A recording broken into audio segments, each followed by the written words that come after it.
Morning everybody, just filling time until things get going. Another 10 minutes for the first game.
Yeah, a little bit slow on this one. Just as well I've had all the letters.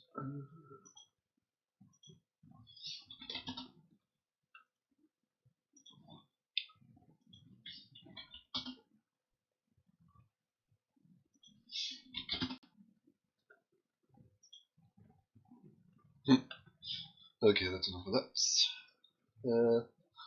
11:28, so another 7 minutes for first game. I'll stop playing all those 2-minute games, 1-minute games, whatever you want to call them. Looks like everybody's nearly there. Just 3 more players to come on now. Just double check my Facebook post goes out, and I'll share it all over the place. Hopefully get dozen or so people watching for the first game. As you can see on the screen, the score is 62-38 overnight. Paul Allen has won 9 out of his 10 games so far, so he's a star performer. Got another couple on 8. Chris Vickery and Paul Gallen, all the UK team.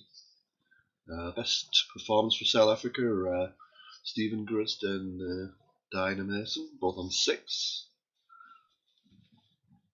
But still another 10 rounds to go, so what can happen? For those who are watching, looking at the standings online, the ratings on there, they use the Wesper ratings, so it's like real life tournament ratings, as opposed to online ISC ratings.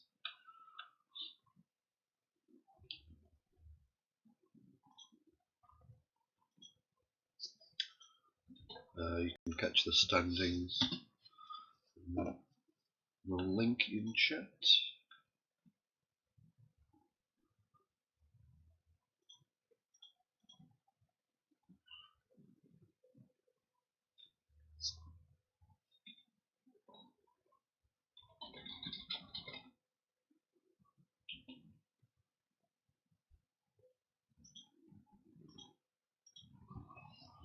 Yes, let's see if Facebook post is going. Oh, the magic of Facebook.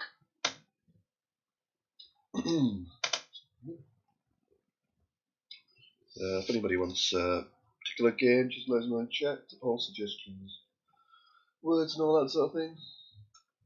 Go for it. That's what the chat's there for. Any sort of moves you want me to discuss or anything like that, I'll be monitoring chat in ISC and on Twitch stream. And click a computer. Come on, Facebook. Let me share. Christ's sake. Not an onerous task. Is it really that hard to load that box?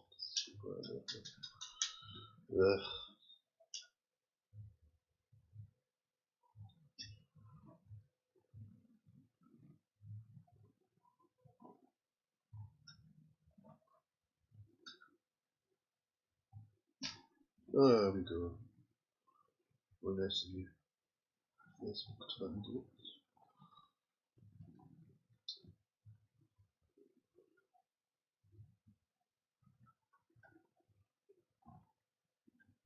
So 3 minutes to go.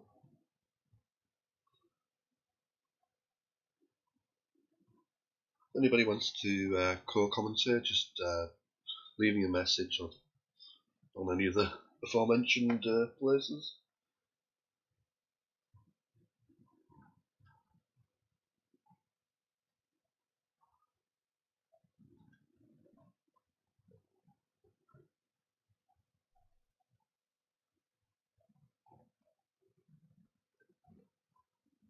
Okay, that's done.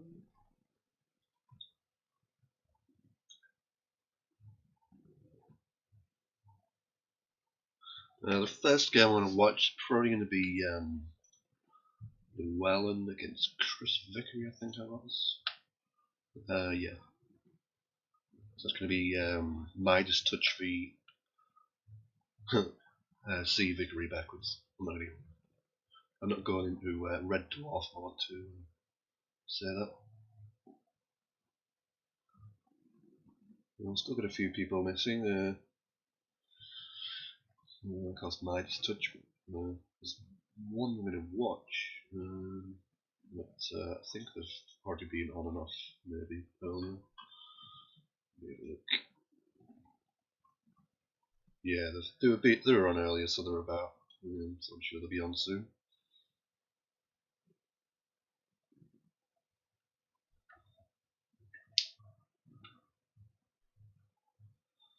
Lots of banter on the chat. For those who want to follow the chat on ISC, it's channel 88. You just go into you click on the cog, and then it will have this. If we can still see it, the bottom one, set chat channels. and you can just join 88 the bomb if you want to take part in that. There's no prerequisites or anything like that. Anybody can do it. Let's see if anybody's just a couple more. Is it Paul Allen infamous for making late arrivals? So of course can't start his clock on in the online tournaments, but never mind. So yeah, just one player from each side late arriving. It's still a minute to go yet.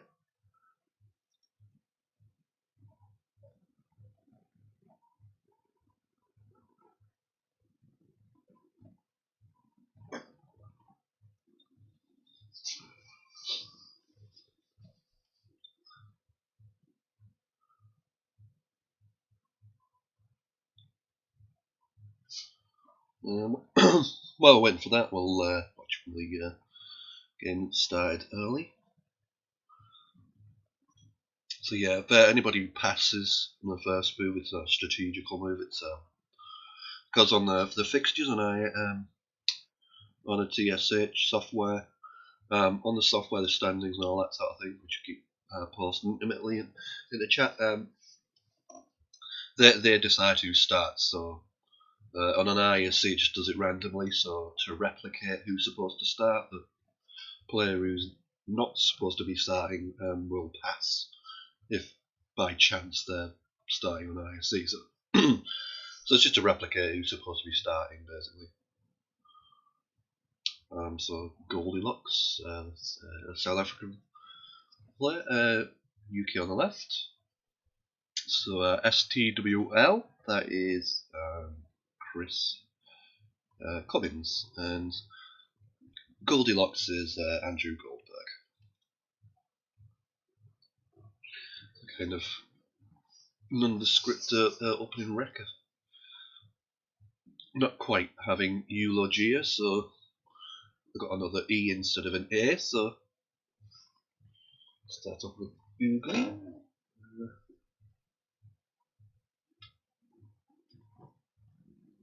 Go for a more defensive placement in the middle, but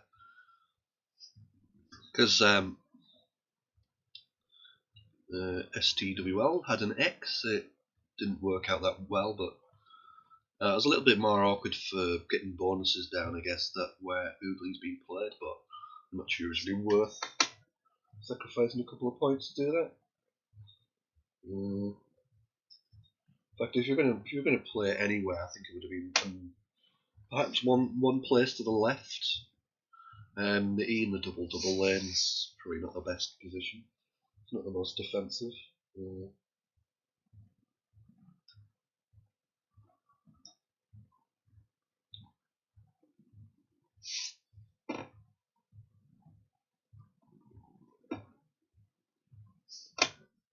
So it's an early 18-point start.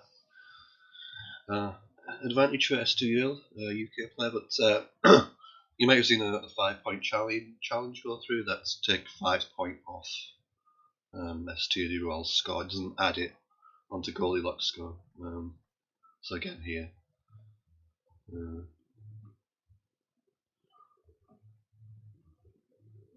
So again, another 5 points off for the challenge. So normally it would be, the score would be 90 to 37, but because ISC does it differently, it's 80-27, but there's no difference really. So steerage, probably gonna hit a 4-time there. I think Echo shares, but let's have a look. No, not Wateridge would have been double, but steerage it was for 66, and we got a challenge.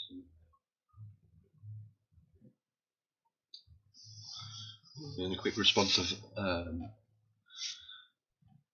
Vetch. We're still missing those two players, minus touch and tag hair, which is a little bit frustrating. It's interesting playing playing Mai in the bottom right corner there. Of course, Goldilocks had another M, and this opening in the bottom right is totally innocuous, except if you happen to have another M, then you can play HMM and get a pretty good score. So it's actually a very good setup, that move. Vecchi is also a word, so there might have been something there. Would have been an alternative, but setting up the HMM hook in that bottom right is a very exclusive setup. And actually, SWL's kind of obscured it with Rotor. Probably wasn't concentrating on obscuring that area, maybe. Just a sort of happy coincidence that they've done it. Well, that's still going to be able to score in that bottom corner with just ME, for instance, scores 37. So, but yeah, without Rotor there, although Rotor takes some hooks, so let's have a look. I think it takes an N, Rotor, is it? Yeah, Rotor takes an L, Rotal, Rotan, and Rotors, obviously. So, Rotor is open up quite a lot. But I don't think Goldilocks have anything great to go there at the moment. But later on, if for some reason you didn't want to take the bottom right corner now, you could pick out an L, for instance, and have a line, for instance, that would score well.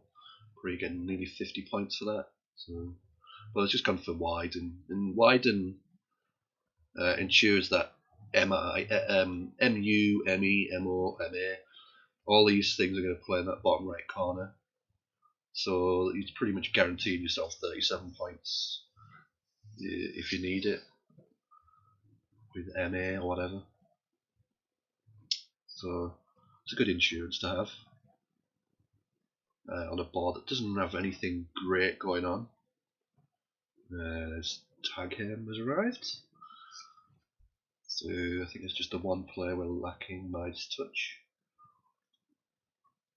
Hopefully he arrives soon.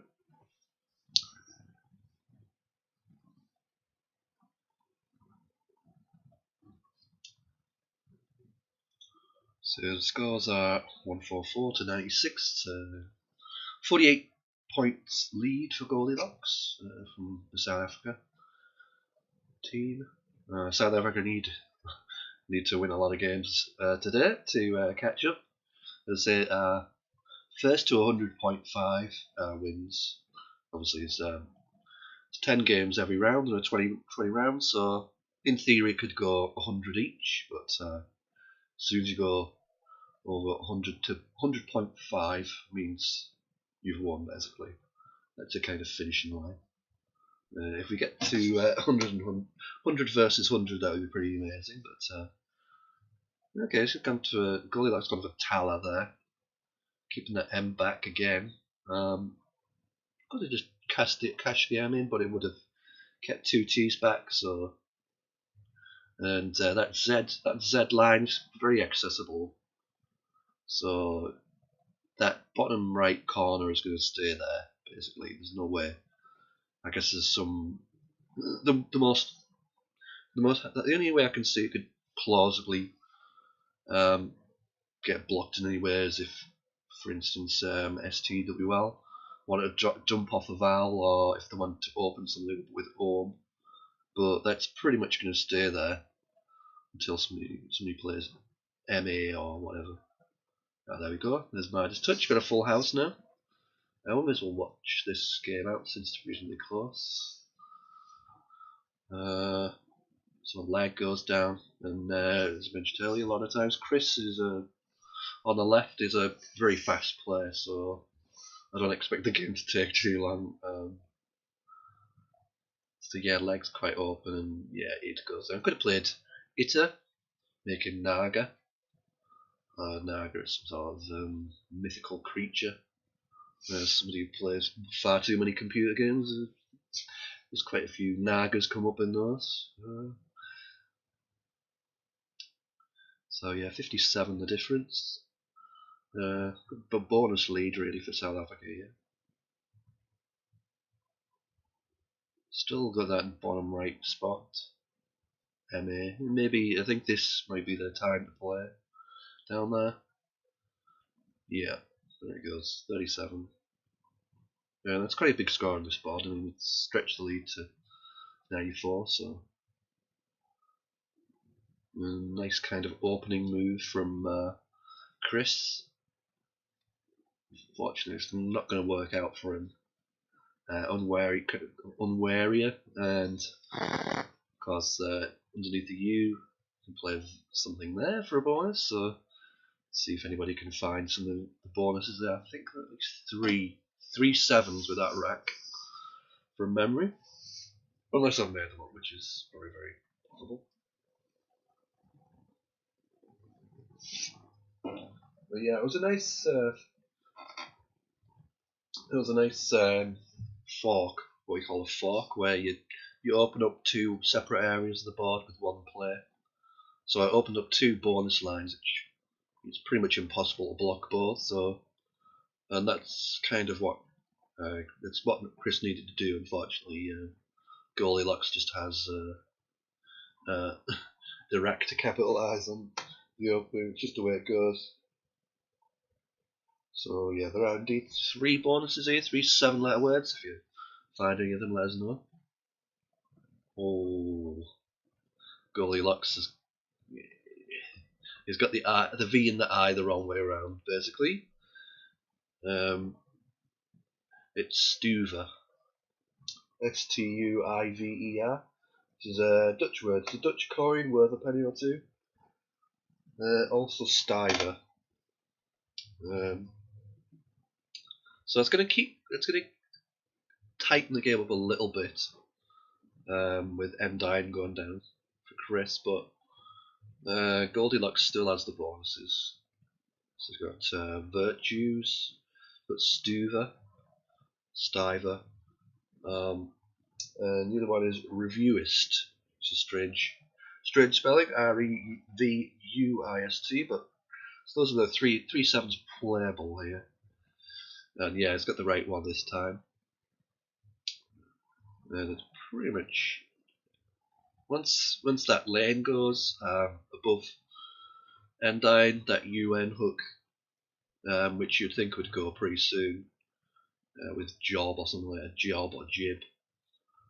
It's pretty much curtains, I think. Really, there's nothing about. I mean, you can bonus under the E in Endine, but unless you get a nice word that hooks oof, so it scores a bit more, then it's going to score peanuts and give plenty away. So I think I'm going to call this for Goldilocks, but let's move on to the game we're going to watch, which is Midas Touch. So Midas Touch against Chris Vickery. I don't think we've watched much of either of these. So it looks like we've got a couple of bonuses there, Showdown and Irradiate. Irradiate, worth noting, does take hooks. So you could be seeing a play with one of them now. Irradiate is one of those, it comes in very handy. It often gets extended again to re-radiate. So that's going to give Midas Touch an early bonus size lead. But Chris to go next for the UK. Hope you can't hear the dogs too much next door. Going berserk again.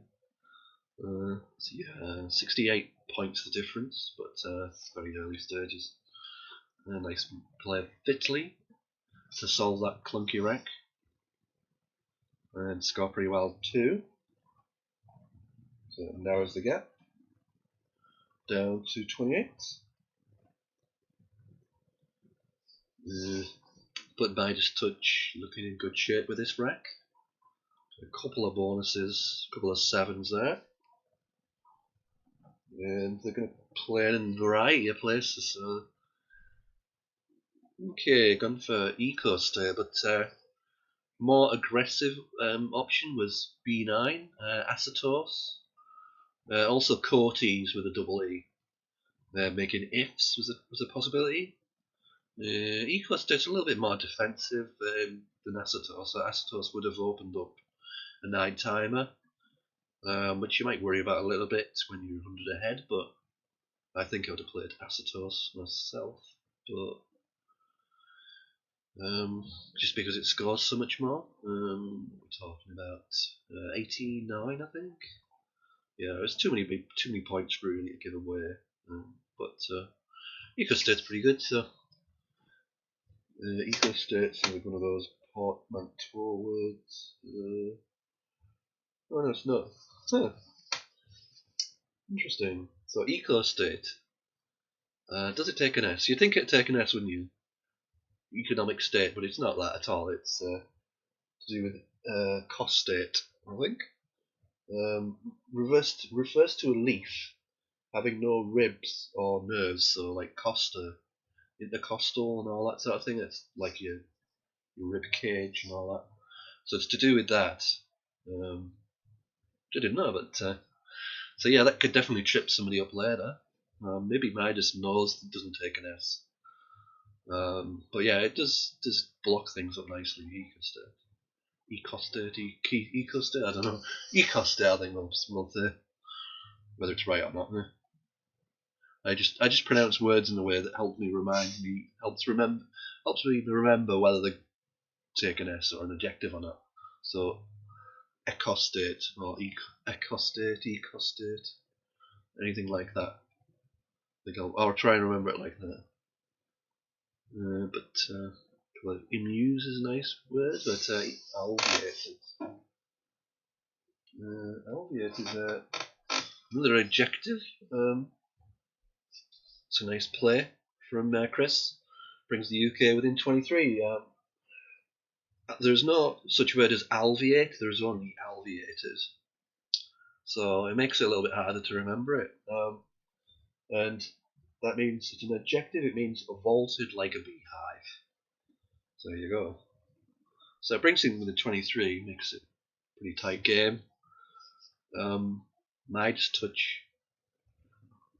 Got a K to score with, but I'm not sure it really fits too well on this board. And he's made RA, which isn't good. But will Chris see that the two-letter? It's amazing how many two-letter phonies he played on ISC. It's not something you do deliberately. It's just because you're not used to looking so much. But yeah, RA is no good, and he's got away with it because Chris was so keen to cash in his Z for 67. But yeah, that should have been challenged off. Wasn't necessarily the best place to play it anyway. Might have been better from B10. But yeah, Chiari is fine, but not RA. But yeah. It's now Midas touches it with outlier, but it doesn't look like it plays anywhere.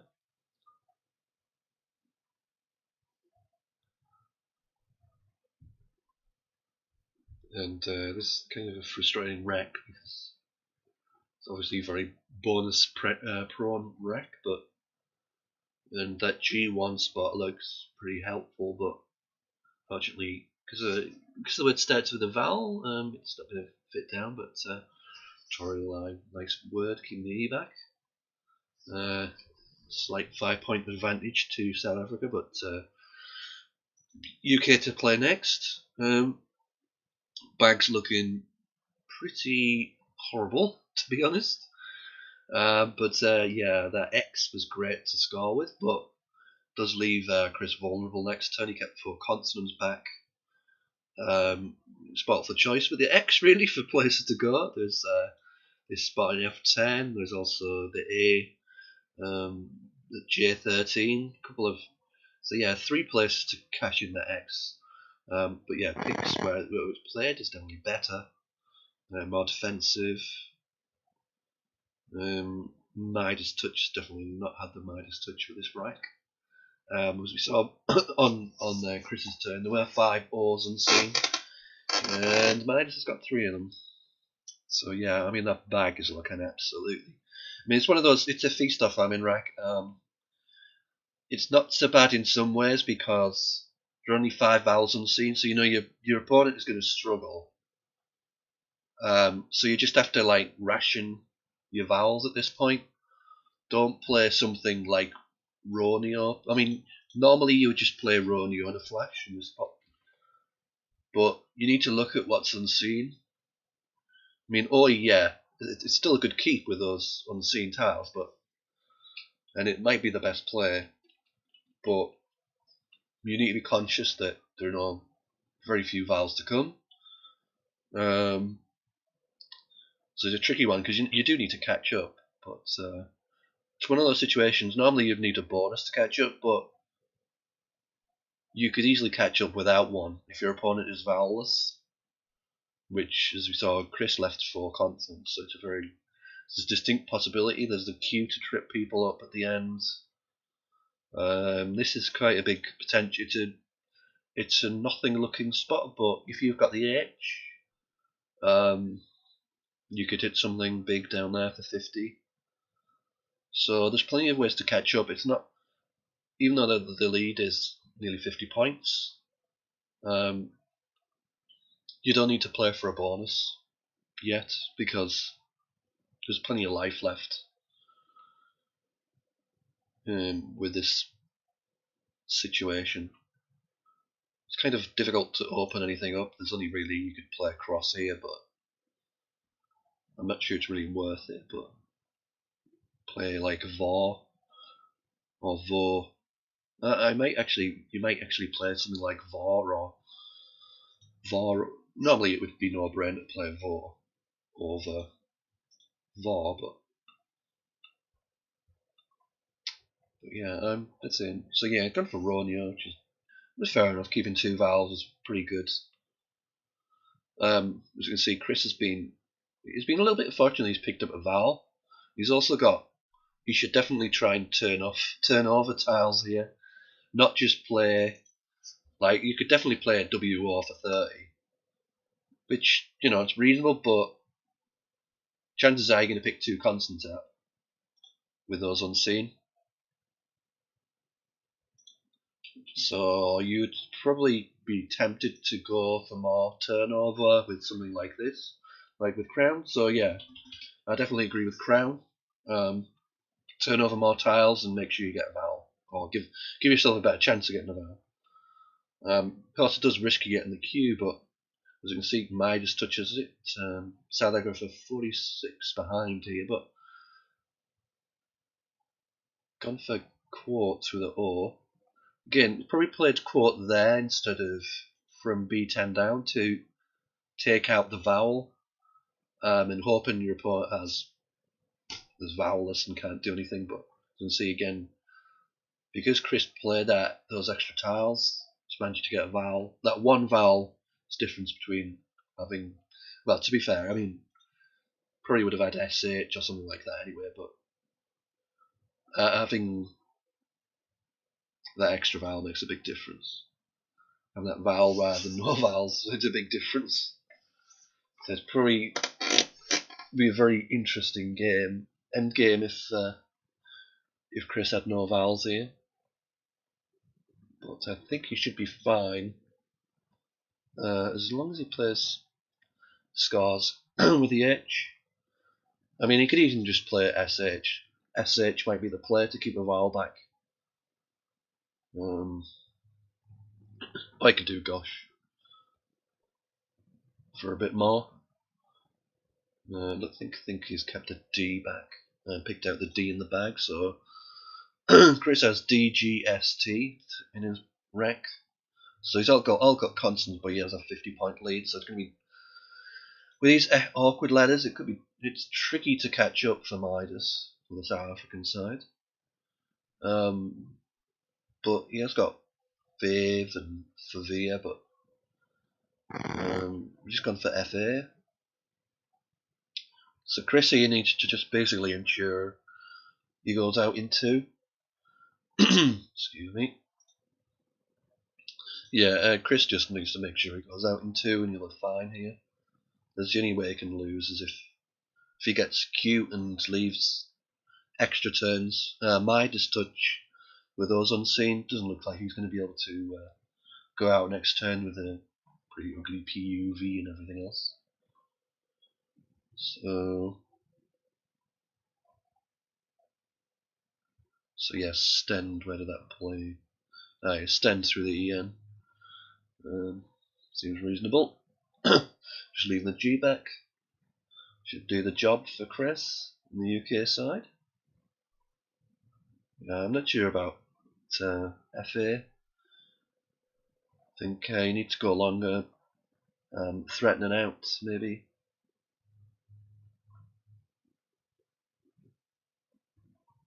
So if it goes like Fave or Sevilla, leaving Pun. Not sure if you can score enough with Pun. Go out next turn with Pun, but it leaves a little bit of a threat. But yeah, I think the 50-point lead was just enough. And just getting that one val was just enough to clinch the game for Chris on the UK side. So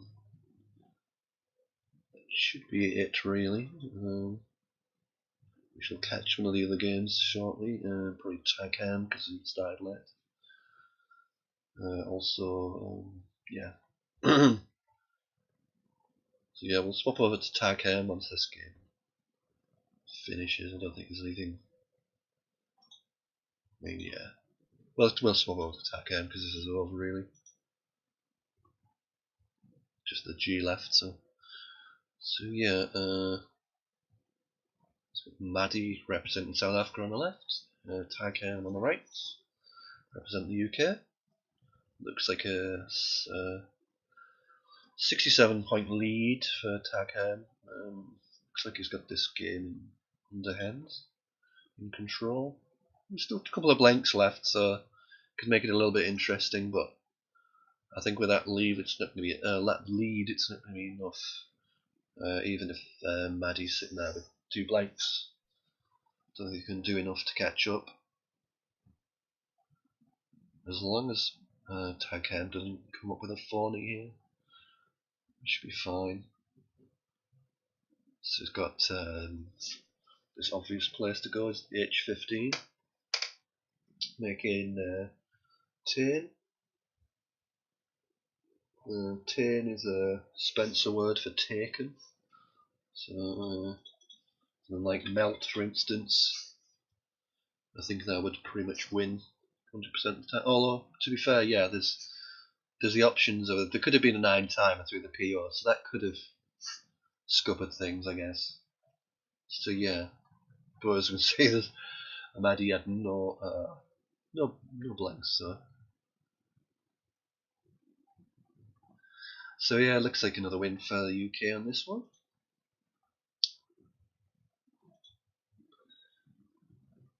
Just a case of eking out spread here, just not playing any phonies. I don't think even a phony would matter at this stage. So I think we're all pretty much good for this round. I'll take a look at the. I think this is the last game of the round 11. I'm just gonna have a peek to see what results have gone through. Once all the results are through for this round, I'll show up. So yeah, had to challenge it, I guess, but it's a futile challenge.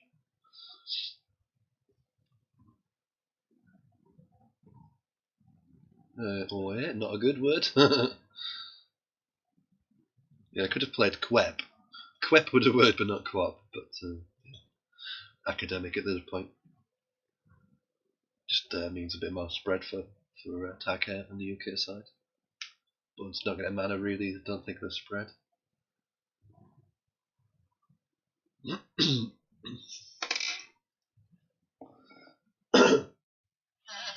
Grab myself some water.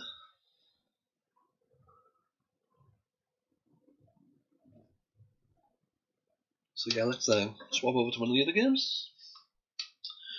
Phasiac, we've not seen for a while. Oh, this may be another first round game as well. We've got a nice one. Dead even. Again, if anybody sees any moves or suggests some games to follow, and let us know in chat. But yeah, we've got this dead level. 397 each. Ooh, that's clunky. Probably going to give Aphasiac Rick the advantage in this one, unless the J or something. Even if the J is in the bag, it shouldn't be a problem. It's a dead even game. The blank should be the deciding factor. Not choose anything great. J's not really great on this board. The H is handy, I guess. I could score here. Interesting. So what was picked up in the bag there? Is it the L, I think? So yeah, Rick, that's quite an aggressive, ballsy play. Setting up the Ian.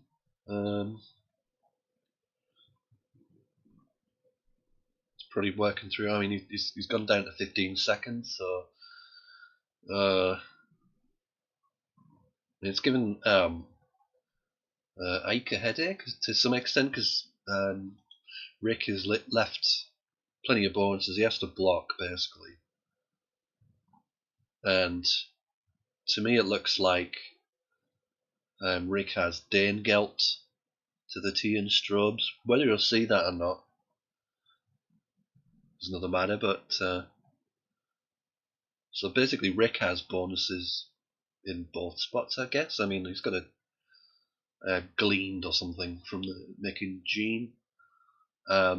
So in theory, Rick has bonuses in both spots, so he should be good. But with a time problem, time pressure, he might. And the quicker I can play something, the less time he gives Rick to spot Danegelt. There's probably other stuff there as well. I mean, to be fair, I mean, what can Ike do realistically with that rank? To win, because even though he's still 5 points behind, so even if he blocks the bonus, he's still going to try and go out in 2, which yeah, it's not looking very good. I mean, the obvious thing you could play 2-2 from here, but a JI edge, where does that go? You know what I mean? So tricky. I mean, to block both bonuses, you'd have to play it from here, which I'm not even sure is possible. So yeah, I mean, I definitely think an Ian play could definitely have gone wrong, or at least potentially have gone wrong under time pressure, but maybe it'd be better just to play more tiles. But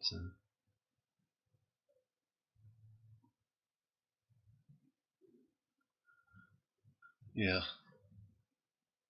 I mean, Rick had all the cards, I guess, so he could be a little bit more cute. But yeah, I think I would have preferred to. I guess the danger was.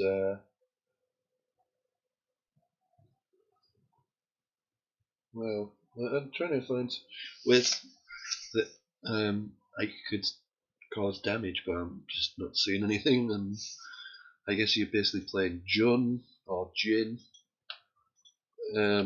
but I don't see any way I could have gone out in 2. So maybe Ian is still 100% win. I don't know.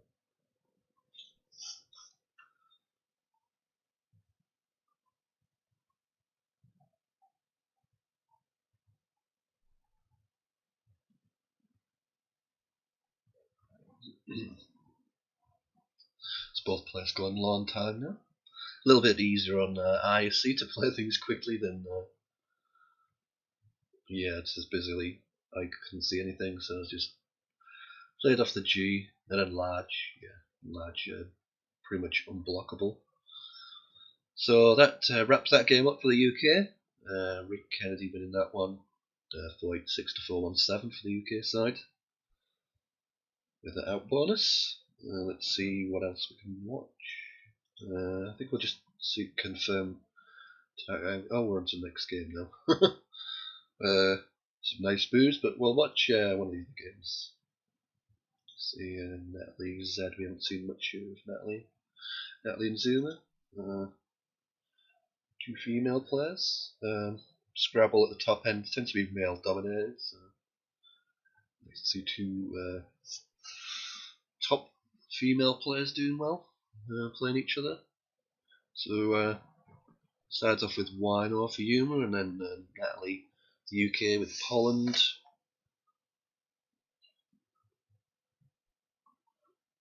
Pollen just means to fertilise with pollen, essentially. Slightly odd looking word, but it's fine. So there's a promising looking wreck for Yuma and Diana on the South African side.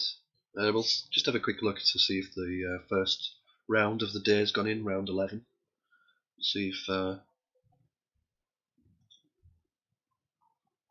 yeah, the new standings are up. So it looks like a 5-5 after that one, so we'll just alter that.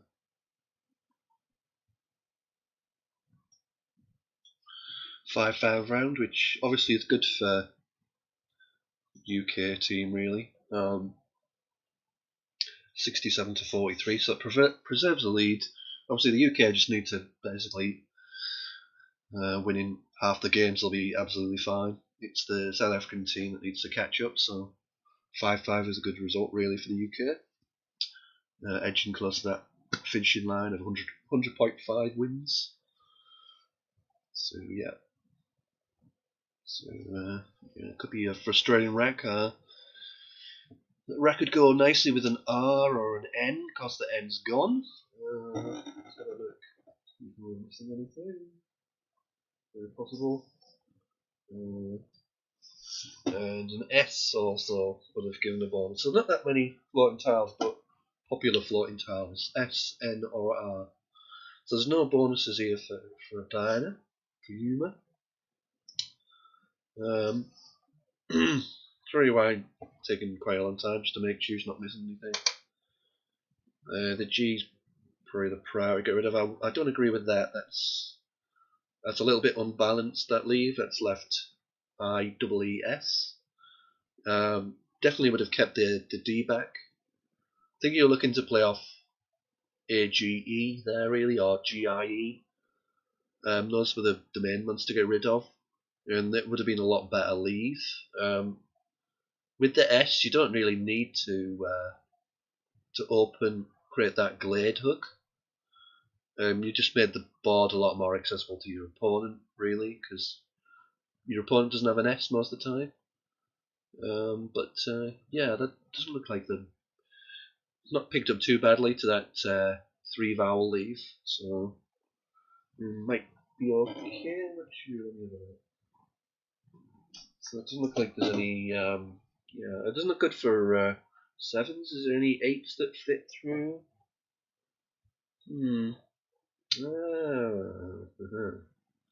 There's an 8. I can see an 8. It plays. You can see it plays in one position. Excuse me. Yeah, the 8 is a little bit obscured, but yeah, there's one 8 there I can see, and I think that might be it. So the tricky one, through an E. There's a bonus there. Again, it's one you would expect to see if the E was out in the wide open area of the board, but because the E's kind of obscured by Wino, it's a little bit harder to look and see how it fits. But yeah, there's an 8 there. Plays through the bottom E in Poland. Trying to see if it fits in any other combination. Probably not. Yeah, I think it only plays in one position. So I'll show that for you. So yeah, that would be a pretty good spot. You could find that, but definitely not easy. There's a lot of focus on the sort of looking for sevens again, and yeah, nicely done. So yeah, seemingly enough for 65. Well spotted. I think it was the only place you could slot it in. The only bonus, but fortunately Natalie's going to come straight back with a bonus of her own. I think. Yeah, got a few options with that rack, but yeah, nice spot senior. So I didn't agree with the glad move, but worked out in senior. Natalie got Pernos and Ponders and Respawned and everything else. But yeah, looking for 8s, I guess, really. Not sure any of the Ponders would have fit. Ponders fits with their Glade. So that'd be an option. But yeah, probably looking at the E and the I guess. But yeah, Ponders going to outscar all those. Something like Prisoned, for instance. So Ponders goes down for 83. It's a 96 lead for the UK side in this game. Not the best pickup, but it works with this board. I think you're going to see Drunk go down pretty quickly here, or maybe something. Certainly Drunk at least. So 45 with that rack. You could play Kronk or something like that. Puck. Lots of options actually. Actually, Drunk is another nice thing about Drunk is it sets up the X. So, so yeah, it's going to be a nice 1-2 combination. You'd think that X spot is going to stay there. What the sort of big thing is whether Yuma can pick any vowels, because obviously they're going to play X. They'll probably play X off here, so they're not too in bad shape. They've got Yuma picked a couple of vowels, so you don't want to have 7 consonants and just play off the X and be basically having to exchange. She knows she's going to be fine next turn, so it's catching things up nicely. Might have been tempted to play on that Y, that triple word spot in the top right, because that's pretty much the only place to go on this board, realistically. And could have kept the X spot, but then there's a chance that your opponent plays through that I in senior, and then the X spot's gone. So I didn't see anything particularly fantastic. I mean, there's probably Vice, I guess. Vice FYCE could have been an option, but it's got 36. No, he's just taking that spot himself for the F. I mean, there is a small chance that that's going to stay, but because Yuma did have the F and the M to go up there, but again, it was going to go around that sort of mark, and I don't know.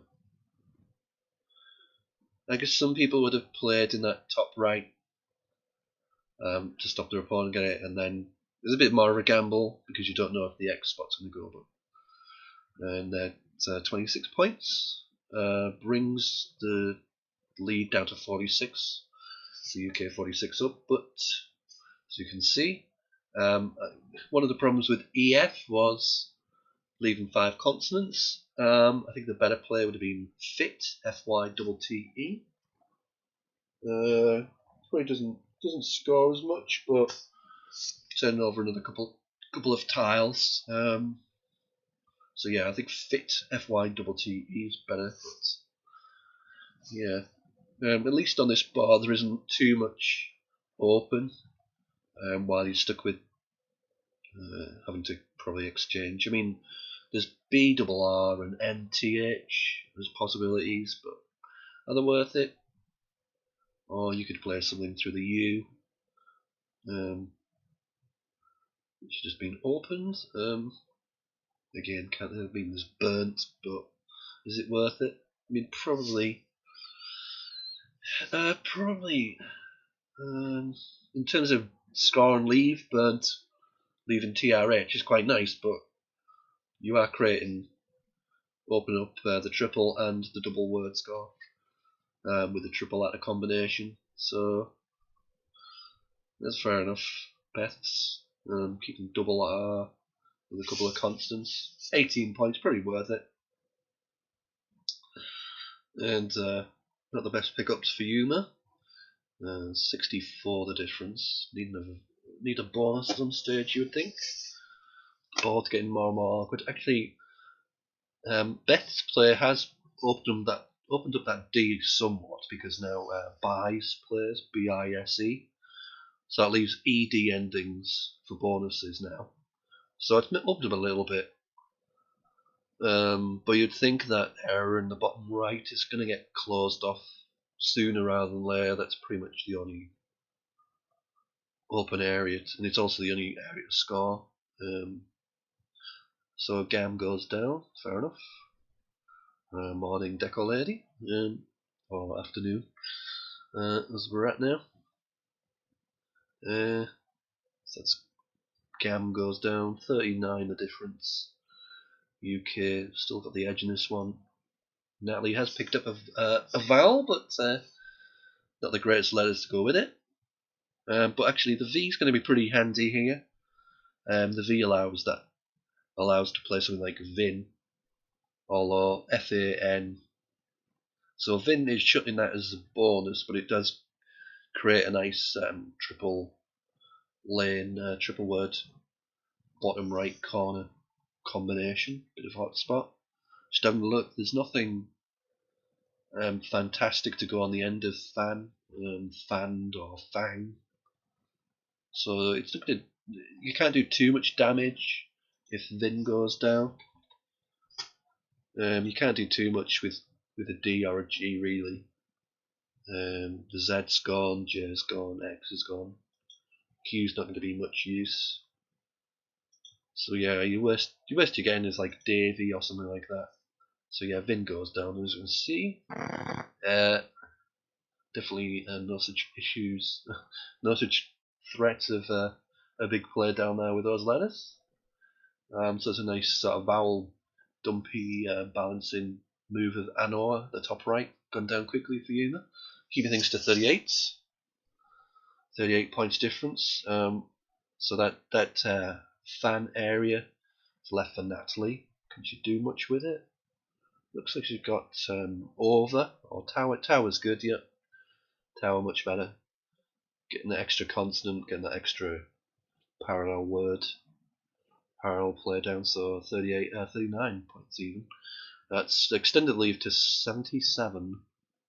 So it's getting pretty big now, and really the only spot on this board is that Bise ED ending word in the centre. I mean, you can always, I guess there's there's a slight possibility of bonusing under the Z or the O, but yeah, there's not a lot to go on this board. Is there any bonuses with that D, the ED ending? I guess the big thing for Yuma is she has picked out the blank. Let's have a look at the unseen. So yeah, this is the last blank. Vowel heavy bag actually. So yeah, it's a shame. Yeah, Sazerac doesn't fit anywhere, but so yeah, we can go to that D. Yep, there's a couple of things here. Yeah, a couple of things, a couple of bonuses play into that ED ending. Neither of them easy. I mean, it's easy to overlook the ED ending, but yeah, there's pretty much nothing else on to really focus on. So I think Newman's probably having a good look to see if she can find anything under that ED. Making buys, and there are a couple couple of options there, but no. Just played Ard. Yeah, there were a couple of things there. Carcassed and Scarped, as in Scarped. So those are the two options that played onto the ED ending. So they're both pretty tough. Just dumped off the AR. Makes sense to just dump off an A. Could have played scored a little bit more, I think, in the bottom right corner, making Gamma, Gama, which might be why probably Natalie is looking now. Probably looking at yeah, Gamey. Yeah, that's even better. Psych for 28, so pretty good score on this board. So Natalie's doing a good job of extending that lead. I mean, she's kind of pushing that lead up to a point where now, if Yuma does get a bonus, Natalie's still favourite.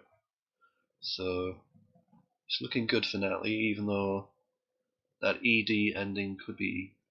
Is there anything this turn? You can obviously clashed, but that leaves a blank behind, so we don't want to do that. Is there anything else? Can we see any bonuses? Clashed plus a blank, even. So yeah, it looks like there's one pretty common word there. Well, both moderately common. Yep. The other option scores a little bit better was coal shed, but yeah, Shackle seen the spot. Well done. So it brings the game back within 20, and well, it's not all over yet because the blanks are gone. There's still an S to come. That's a very, very Val heavy bag. But if Yuma's managed to pick, particularly if they pick the QU, she's definitely in this game. And with it being a Val heavy bag, it's not bad for, obviously it's reasonable for bonuses. So that's if, for 4 Vals, 4 eyes sitting on the rack, then it's not so good. But it's a feast or famine bag, that. So you could easily pick out something horrible with 4 eyes, or you could pick out retains, or you could pick out something with a QU.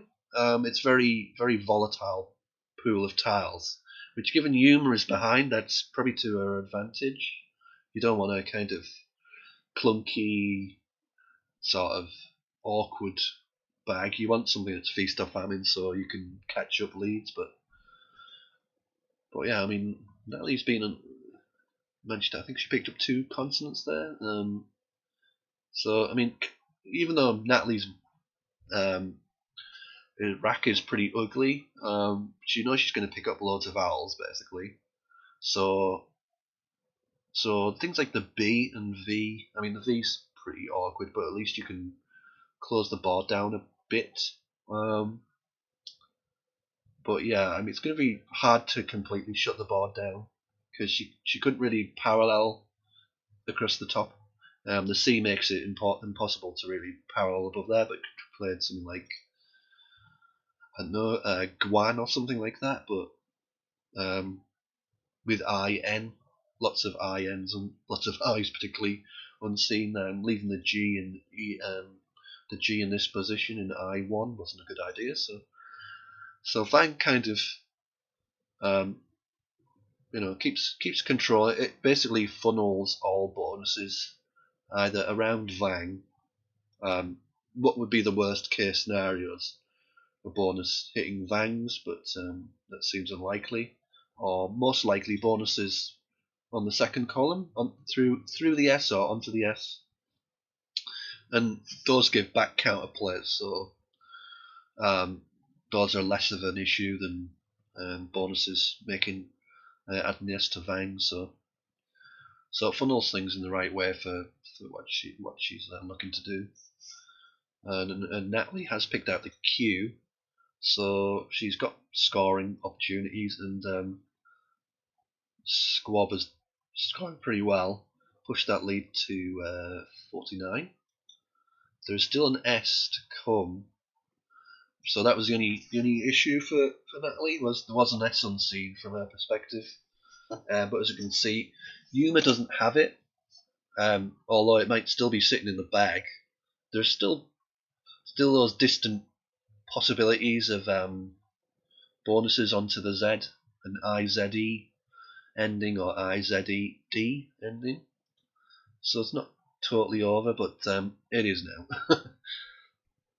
Yeah, it looked like there were very few constants to come anywhere. So, and as you can see, Yuma did pick out the S, but yeah, 6 vowels to go with it. So I think we're going to chalk this one up to Natalie, unless she makes plays a couple of phonies at the end here. Controlled the game nicely once she got the nose in front.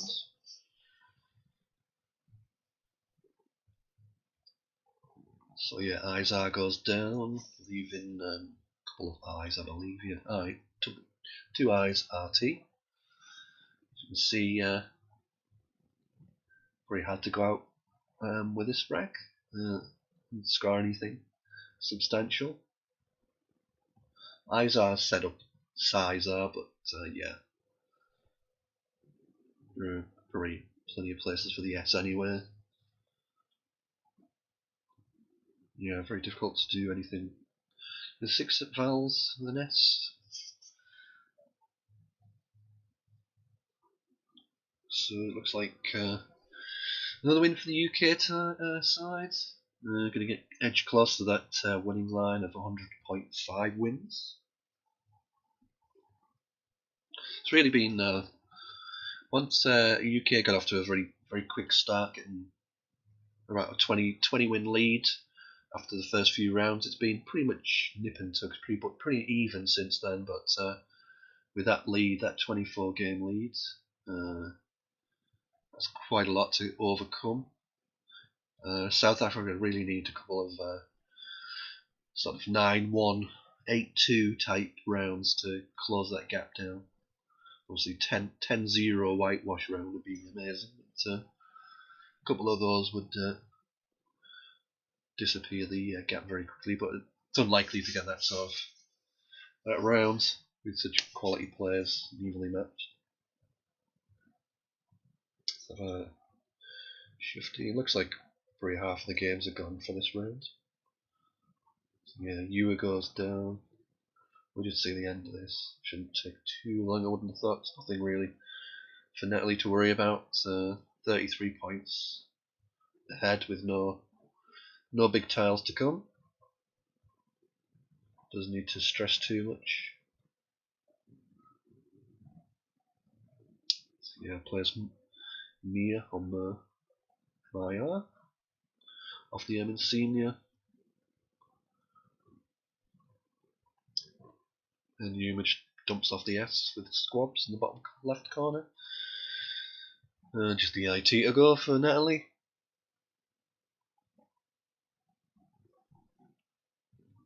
As I say, Sizar would have been nicer, but academic at this point.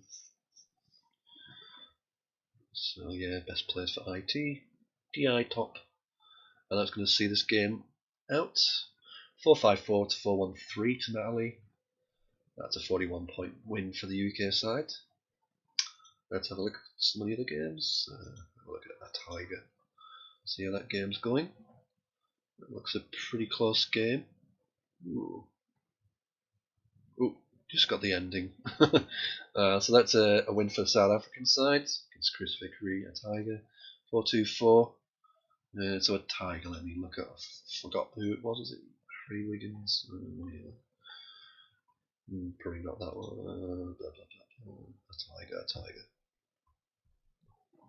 Oh yes, Harry Wiggins, I was right. Harry Wiggins wins that one. The South African side, 4-2-4. Chris Vickery, 3-9-4, 30 point difference. So 1 each there from the games we've seen. Let's have a look at High Tower. Not seen much from Stu Harkness. Playing Ikobi at a close one. Yeah, let's have a watch of this one. So it's Ike Obi representing South Africa to play. 12 points down, But next move is theirs. 5 in the bag. Q unseen. Pretty balanced bag, consonants and vowels. Is an S to come, but Ike's got one as well. But yeah, that Q is a big factor. And of course, with Ike only having the one vowel, you can't keep the I back realistically, unless he sacrifices a lot of points. In which case, he might lose anyway to QIS and hate or something like that. You'd love to keep that I back to give you insurance. So you've got QINS in the bottom right, or you've got QIS here, QIS here. You'd love to keep that Q back, that I back, but yeah, it wasn't possible. There's an interesting play from Hightower, the move before changing and then just dumping off TI. Why did they play that H11? Yeah, just played off TI. Very strange. Maybe I don't see the value in that. Ooh, dear me. I think Hightower should have just scored a little bit more, to be honest. But yeah, that kind of strategy of keeping things tight and not turning over tiles, it's probably going to work in Hightower's favour, because it looks like Ike is Q stuck.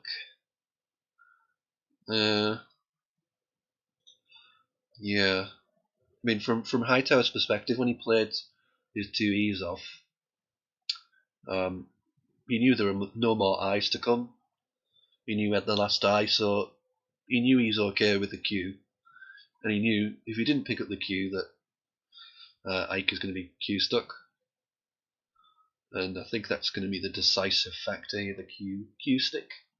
That was always a problem from Ike's perspective. He couldn't keep an I back realistically, although maybe he could. I don't know.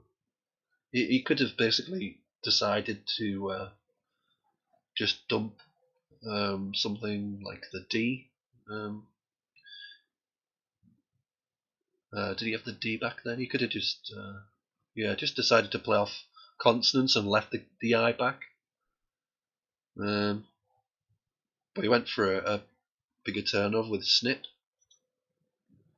I mean, realistically, it is quite a complex situation, but he knows from once this game is over, I'll go through the last few moves, but basically he knows his opponent has changed 5, and then played off just the T for 2 points.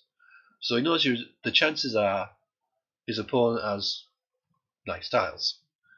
Doesn't have the Q, otherwise he'd have played it, presumably. So he knows all that stuff is in the bag. So it's whether he plays a cute and just dumps off like one consonant and that, or just dumps off the J or whatever. I'm not sure he could actually just dump off the J, but he knows the bag's going to be horrible because he's changed and then just dumped off a tile. So he's probably changed off all the rubbish,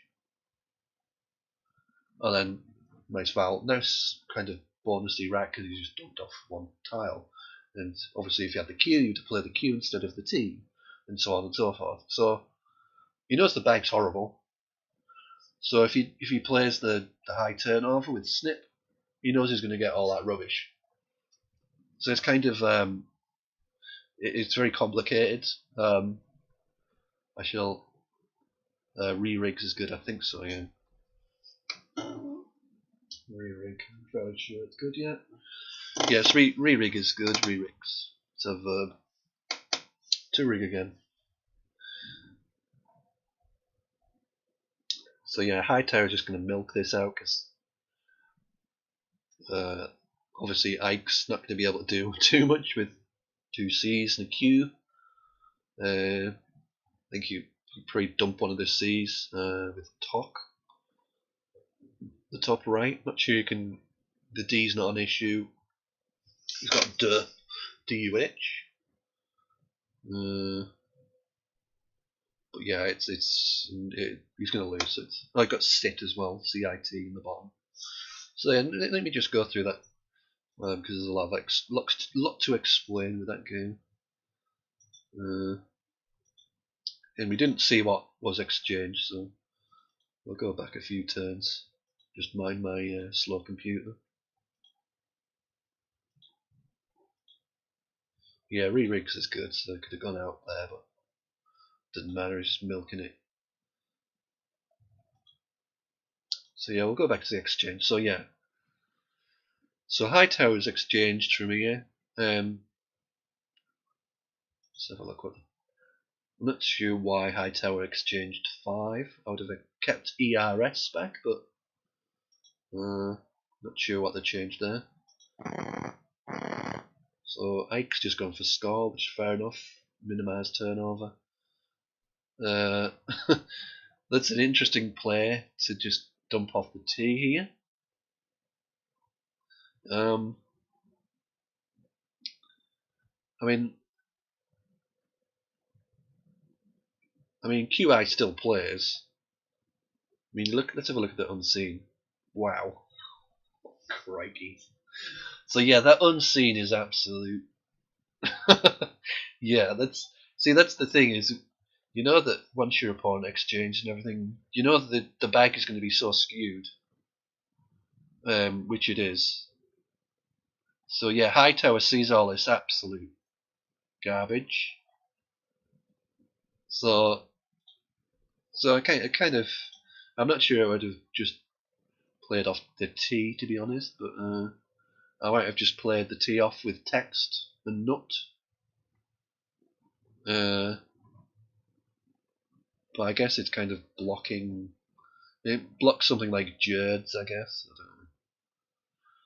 But anyway, so this is the move really. So you can see, the bag doesn't look that bad, but your opponent's exchange to just played off one tile, definitely doesn't have the Q. So the chances are they've probably kept the S, probably kept an E, might have kept an R, and they've exchanged. So all the worst stuff they've exchanged is going to be in the bag when we're picking out the nicer tiles. So yeah. So what are the options with this? So yeah, you could just play like if you wanted to keep insurance. I think that's a level PST, PUH, and spawn. That would be a pretty good move. It's still very, very risky. You're not in a great shape because chances are you're gonna pick up crap, but at least you're giving yourself, you're keeping the I back, the IN. So you're gonna get QI down somewhere. So that'll be an option.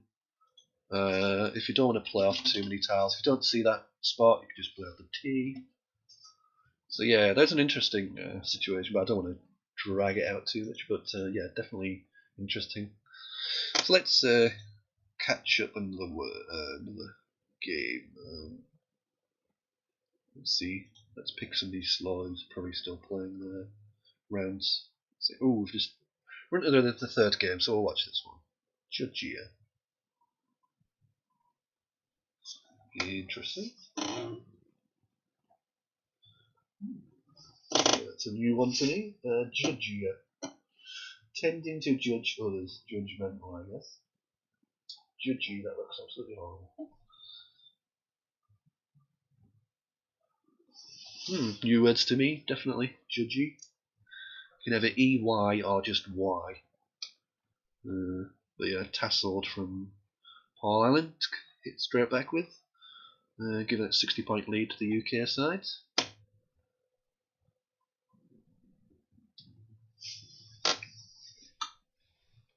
Try not to knock my mic over by stretching my legs. So, not the greatest of pickups from that nice sort of dumpy player of Judgia. Bit clunky, but on another board it wouldn't be too bad, but I don't think there's too much. Yeah, Frizz is Frizz. Good. Frizz for 45, can't complain. and brings it back to within 15. Paul sitting there, Tag Ham sitting there with ERS. So it's got a pretty good combination. Like, it's just the V that's messing things up a little bit. I would like to get rid of that V, definitely.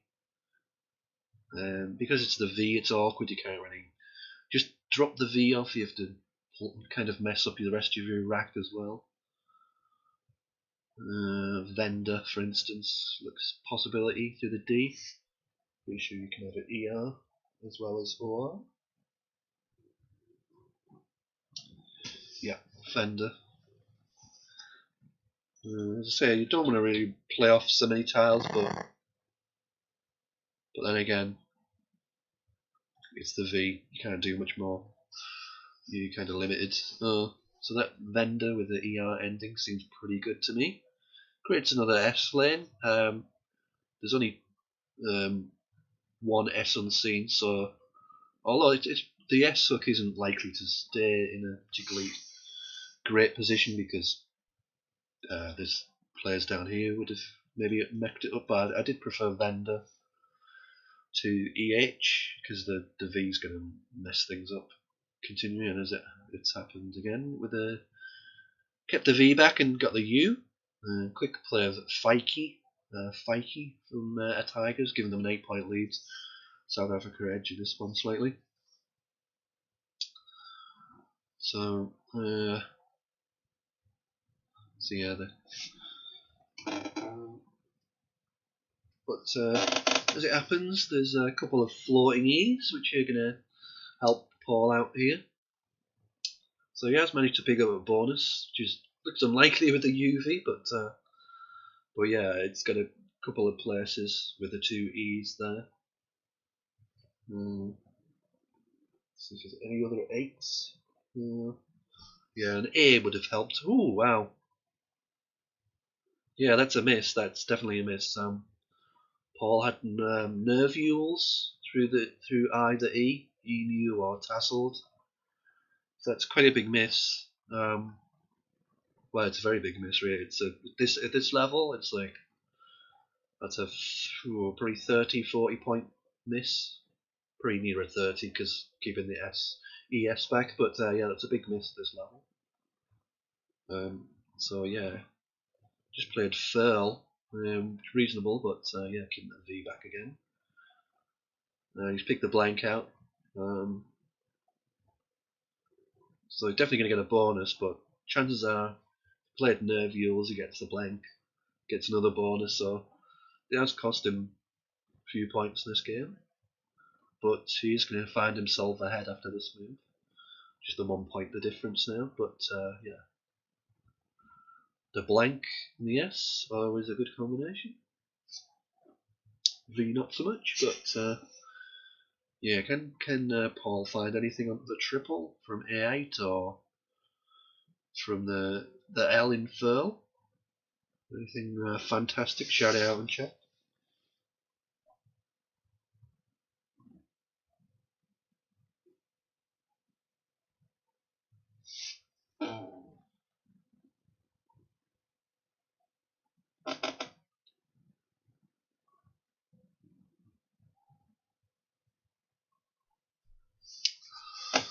Yeah.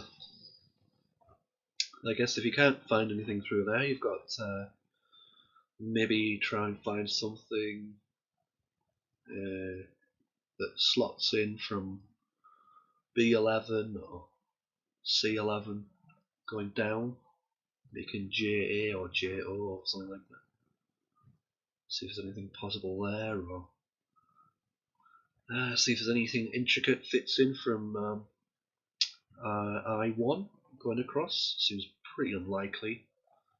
The ER makes it difficult.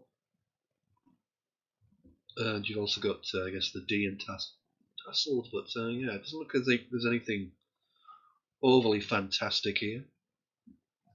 I guess another thing would be whether you can find something that hooks Frizz. So Frizz takes an E, freeze. So there might be some sort of combination there, but yeah, you're just basically going through all the best the highest scores first, try and find something that would potentially hit there, and then going through the ones that are going to score the next best until you finally find something that actually goes on this board. But yeah, the V's messing it up quite a lot, I think. Reducing the combinations.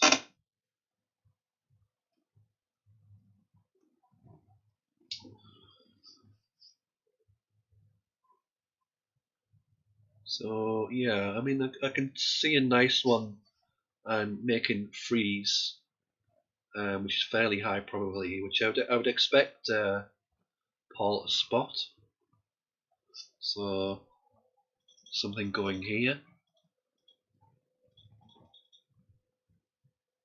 I would expect Paul to spot that bonus, and that's going to be pretty good, to be honest. I mean, that's going to score nearly like 75 or so, 75 to 80. So that's going to be better than pretty much. If you can't find a triple word bonus, then that's going to be pretty good. It's going to be far better than anything through this E here, or anything up here.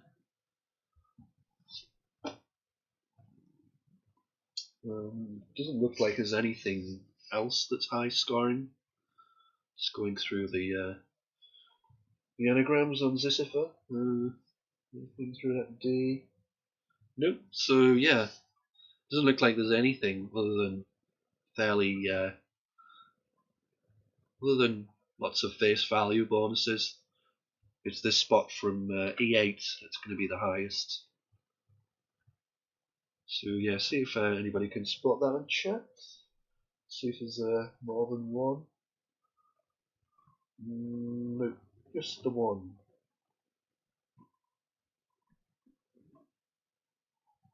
Oh wait, yeah, just the one. Yeah.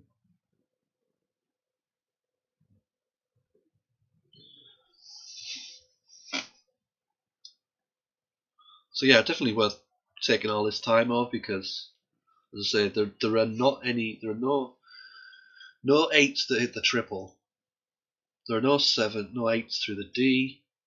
There's only deviants and it doesn't fit. The play was Navetts, Navettes, making freeze. That would have been nearly 80 points. Also a lot more defensive than Venus, although there's pretty not much in it. And would have scored probably another 15 points or thereabouts. So that was a play. So a couple of misses really for Paul. He missed the bonus with his furl move. But he is 62 up, so it's a good situation for the UK. But this is Scrabble. Will it matter later on in the game when perhaps the letters aren't as kind? We'll have to wait and see. A tiger, meanwhile, kind of nondescript wreck, but definitely some scoring options.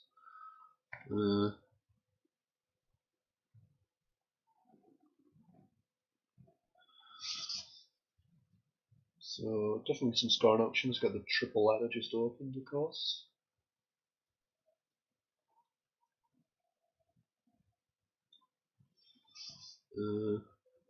So yeah, Thor goes down for 39. That brings it. Of course, the only thing with that is it does open up that double word score, but 39 is a lot of points to give up. It looks like Paul has some sort of combination from that E5 hotspot. I mean, there's Ahi and there's sort of O and O. So he's got the letters to do something there. Probably looking at Bon, B-O-N.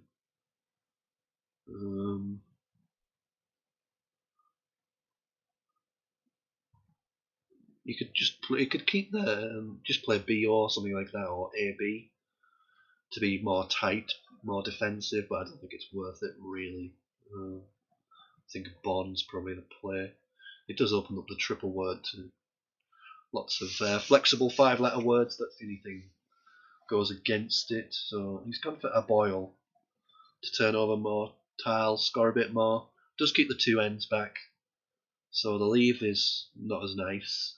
It's also a lot more risky. I would say a boil is a lot better is better for hitting bonuses. because it's easier to hit from D7, because most bonuses are going to start with a constant and then a vowel, so you're going to hit more bonuses in response. So I'm not sure Boyle is better in that respect, but 6 and 2 threes, I guess. As you can see, a Tiger does not have a bonus friendly rack. Not the greatest. Not the greatest of racks. Double O on the U. It's got the still like J there, sitting there for easy parallels. There's a nice play with clear out his rack here. You could have Gomuto from B11. So Gomuto, let me be on the board for you, which goes down. That's saved me some work. Nice one. So that's a Malay word. It's a Malayan palm tree yielding a black fibre. Also Gomuti. So that's a nice play. Clears out the rack. He's got 27. What else do you want, really? Paul's not picked too well. I mean, he's picked the S, so he's pretty reasonable. But he's only got the one vowel, so he's a little bit inflexible because he kept the two N's, of course. But also picked out two P's. But Pond is going to resolve that wreck pretty nicely. Oh, wow, that's a nice pickup for a Tiger. Looks like we're game on now. Must surely be bonuses with that. He's probably going to look at that L in O1 in the bottom left corner. That looks like that triple word looks inviting. I'm not sure if there's anything there. But he's definitely been looking at that. And that's going to, if he hits a bonus here, it's going to put him ahead again. After struggling for a while with sort of nondescript, awkward, clunky wrecks with Phrase and Fikey and Thor and Komodo, the Q. Judge years had a lot of clunky wrecks, so he's done well to keep in this game, really. You see, Paul's probably had the edge with what he's picked with the S's and the blank, so.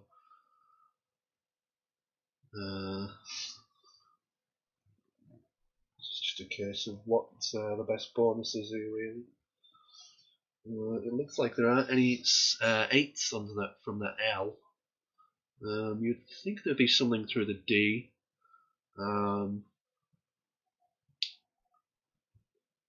There's definitely a bonus going to go down, but it's a case of what fits in the best. I mean, there's probably you definitely have a good look at this 12 column, because whether you're sort of starting further up or whatever, there's definitely potential for multi-way overlap, so you've got to have a good look at that.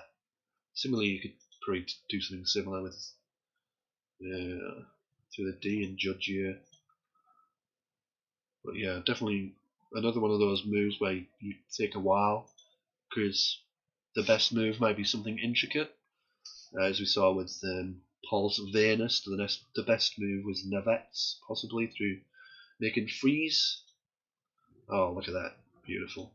So yeah, massive.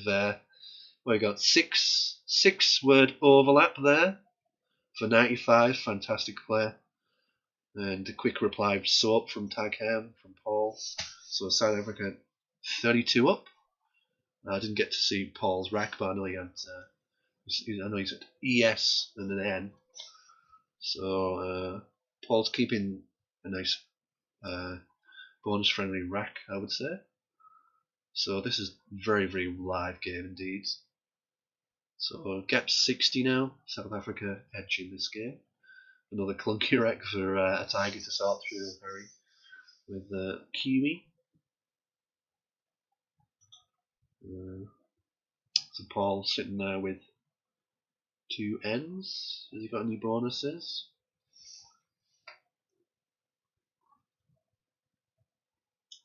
And yeah, this is one of the snare words that isn't good. So there's no 7s here for Paul. And not many floaters to work off. Just really the P. That doesn't look too helpful to his wreck. You'd think the main thing here is for Paul is to try and keep in touch, but he's obviously going to be restricted He obviously wants to. The main thing to get rid of here is the UN. Use a bad tile. He's got 2 ends, but doing that in a way that you'll find yourself getting further and further behind. There's floating G as well, of course, but that's not in the right place for big gunnerers. Yeah, gunnerers. So yeah, so Paul's gone for a bit more of a turnover than he probably would have ideally liked, but he needs to open up a little bit as well. So good for a null, which is 18 points. Keeps him in touch better than just dumping UN. So let's have a look at the tiles from a Tiger's point of view. So yeah, very vowel heavy. Of course, a Tiger has consonant heavy rack, so very E heavy. Some C's in there. So yeah, Paul kept ERS. So he could have something vowel heavy, or he could pick up a bonus. We'll just have to wait and see. So very much game on anyway. Even nice chats in. They've renamed it ISC 4 Civil War. That's another tournament going on. Very nice. Very grandiose for Scrabble.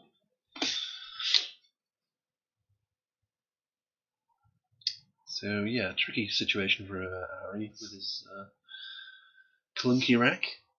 You can't really block. I mean, you could play Toxin from B4. That's score 28. That would be an option if he wants to be a bit kind of block that or restrict that area. That area isn't really a big deal, probably, with what's unseen. No, it's missing IG, so the ING is possible, but it's not massively helpful. But because it's vowel heavy, unseen, yeah, it wasn't a problem to keep that. But yeah, as it happens, that N was very helpful for Paul. So Knox went down and then re-screened very quickly.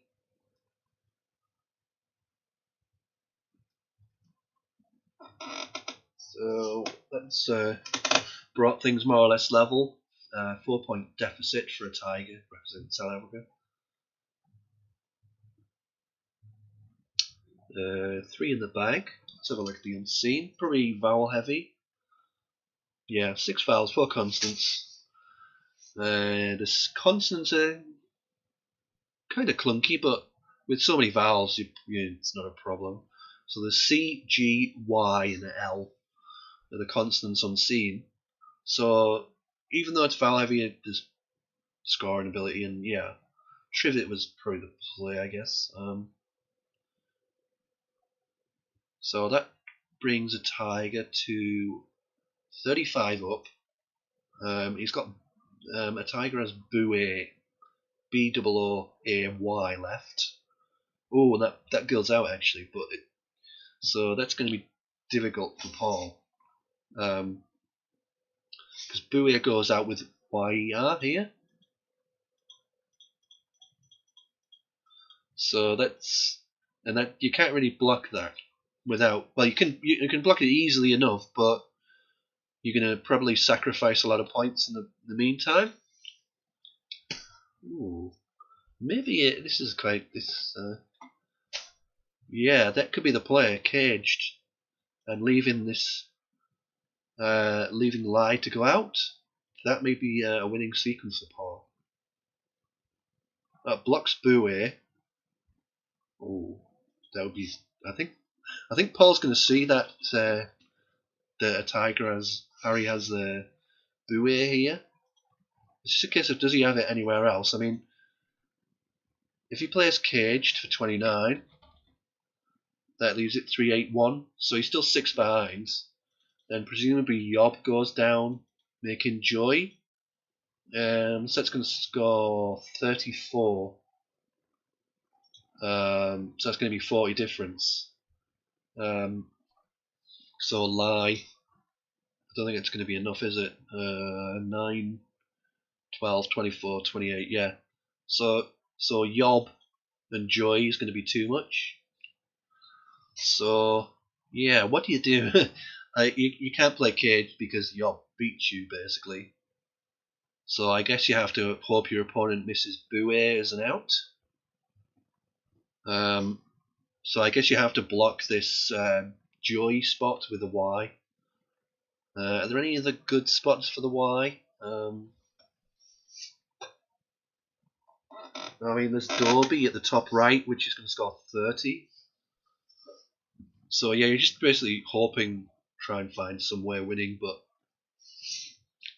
so Paul has played G in the bottom right, but I still think yeah, well played, Tiger. So yeah, Paul was never going to win that, but he had to give himself a chance by hoping that a Tiger misses Bouet basically is out. It wasn't worth blocking with Caged because Joy and Yob and everything else still wins. So you'd assume your opponent's going to see Yob and Joy, but maybe they don't. I don't know, or Dorby. But yeah, good game. So South Africa wins that one, 4-1-6, 3-7-8 to Harry Wiggins, 38 the difference. Let's have a look, see if round 12 standings should be by now. We'll update the team. So yeah, so round that was the third round, round 13, third round of the day. So UK have extended the lead a little bit. They had a 6-4 round in round 12. So it's now UK 73 and South Africa 47. So UK sort of cantering towards that winning line, but still plenty of time left to for things to catch up. So let's catch up another game. Let's have a look at this one. So it looks like Mitsurugi representing the UK, Paul Gallen. It's got quite a lead in this one. 111, sorry. So it looks good for UK there. Let's have a look. Next player down. This is a close game. Another close game for Rick against Ndoda, which is Neil. Ooh, interesting situation. So Rick has red, R-E-T-T, double D, sorry. But can Neil get back with a bonus here? Can he? He basically needs the bonus because Rick has R-E-D-D as an out in a couple of places, at least a couple of places. So there needs to be a bonus here from Neil Horn, representing South Africa. Is there anything that fits alongside Cat or parallel play? If you find anything, shout out in the chat.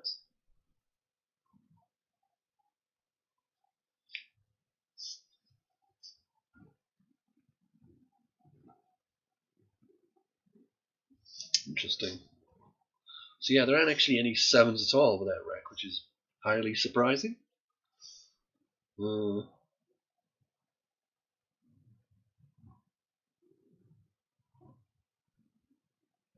is, really.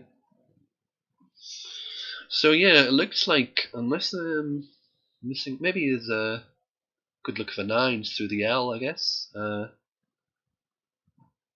A5, are there any plausible nines that could go through there?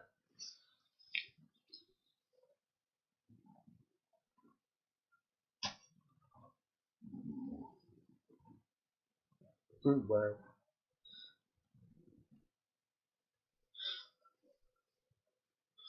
Doesn't look like it. So yeah, it looks like it's going to be another UK victory here.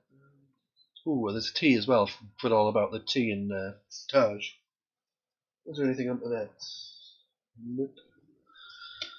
So yeah, well played, Rick. Goes straight out with red. R-E-D-D, didn't mess about. So that was another win for the UK at round 13, I think. Not many games going on. Let's have a look at Colin. This is just at the end of this game, and yeah, this looks like another UK victory. 146 the difference. Just going through the end. Looks like a few sevens from Colin in this one. Passive and an Enfants and Genomes. Seal the deal.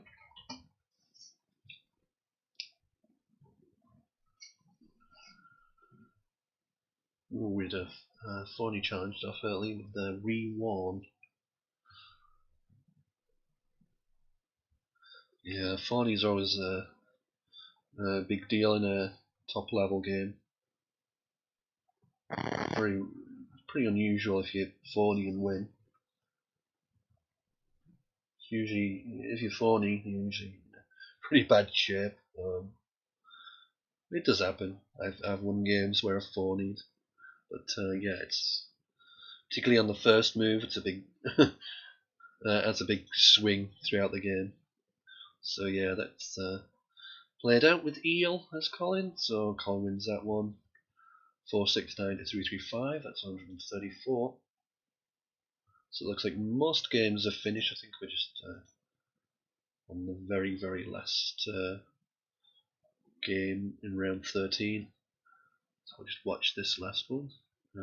This is pretty much it.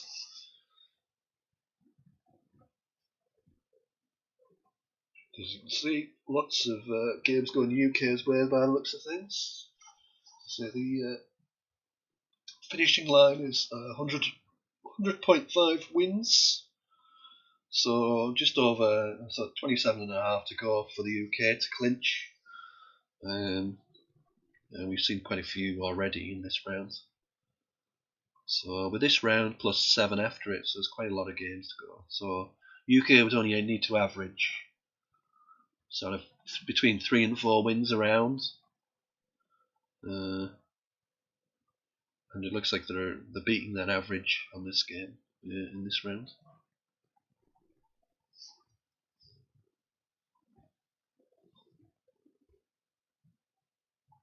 If anybody wants to have a look at the fixtures, I'll post a link again in the chat. If anybody would like to see a particular game in the next round, be round 14, let us know. So yeah, we're gonna, after this game finishes off, there'll be 2 more rounds and then a break. It's possible, a very slight chance that the UK could actually win the game, win the whole match before lunch, but probably not. It's probably going to be need another 10 or 15 thereabouts, but still chance for a comeback. I guess that's another new word which I don't know. I've got to put my lexicon symbols in the Zissifer. Let me have a look.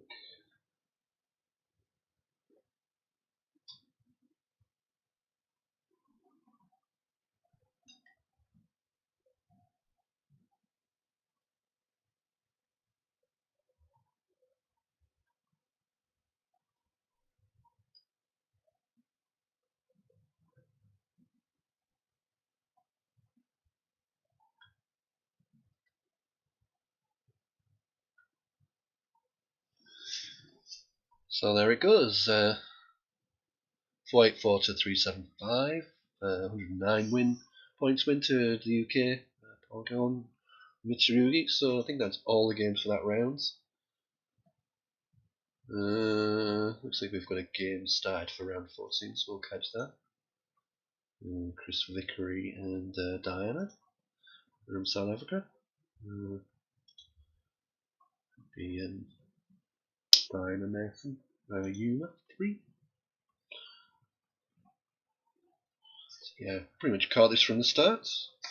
Start of Valet for Chris Vickery. Valet takes some hooks. Surprisingly hookable, but probably not a great deal of use yet.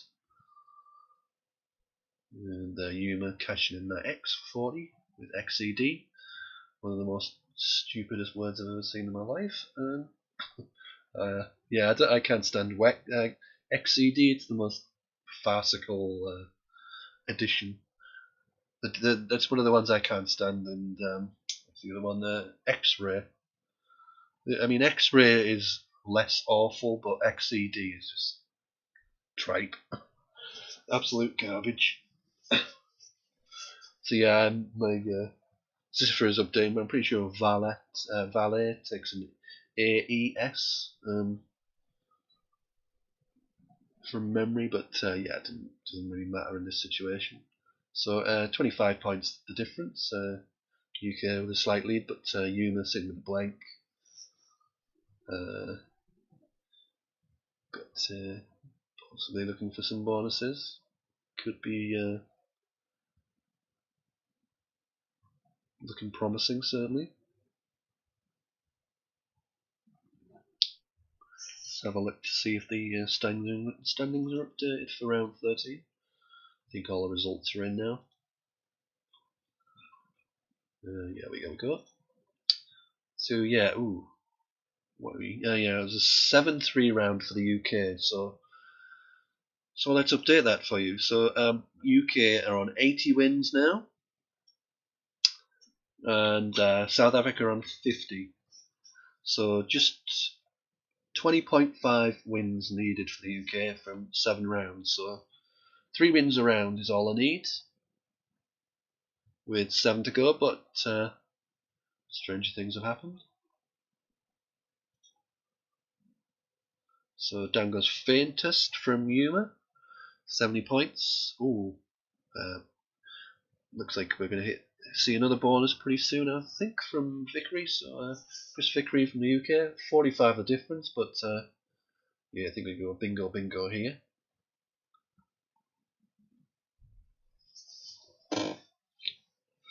I mean, 2B is usually pretty awkward, but with a blank and those sorts of letters, I think we should be fine here.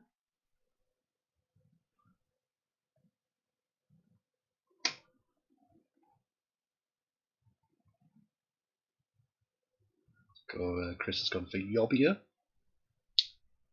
76. Yet, I think it means a gate or something, but yeah. So yeah, that's 76 brings the score back in Chris's favour, 31 points difference. And that bingo definitely not going to go for a hat trick here with that rack. Looks like maybe seeing the infamous IWI alongside Faintest. Looks pretty good. Down it goes, 25 points. A better pickup for Chris. Looks like he's got bonus with a T with that rack, so that's going to put him well ahead if you can spot it. Yeah, looks like there's one through the E. He's got 7 as well, I think. Making Yates. Anything else? So yeah, a few options there. There's Tonturon, something like that. Tonturon. Alurons, Neurosol, Soluna, I think. So yeah, definitely bonuses here. I might have made some of them up, but there you go.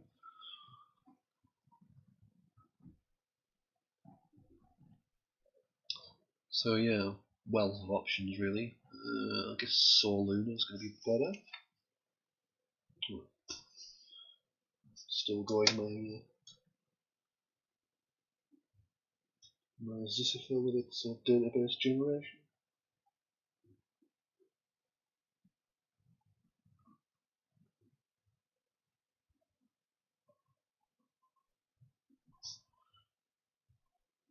Oh no, yeah, I made up the 2.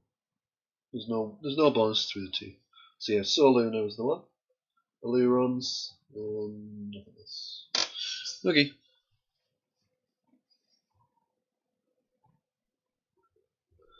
There you go. So yeah, 44 the difference. Gem played pretty quickly from Yuma, and Chris got some of those eyes that Yuma had earlier, but it's still going to be in reasonable shape. It's got the Huey underneath the U in Soluna, I think. Stands out, blocks a lot of floaters, ticks most of the boxes. It looks pretty good so far.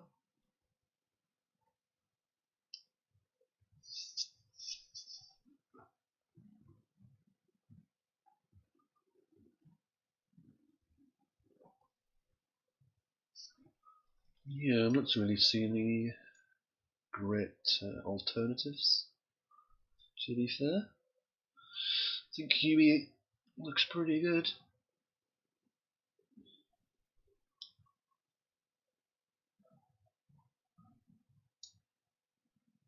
Oh, it's gone for hit. Huey's definitely better than that. Quite a lot better, but obviously didn't see it. A little bit awkward sort of underlap with the NU and AI. Kind of definitely missable. Because you're kind of looking at, with that pattern, you look at it HU something E patterns or that kind of thing. But yeah, Huey was a lot better from K11, so that's a bit of a miss, but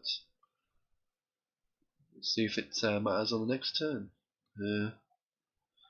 Umis with Ironic, but it doesn't look like it's going to play anywhere.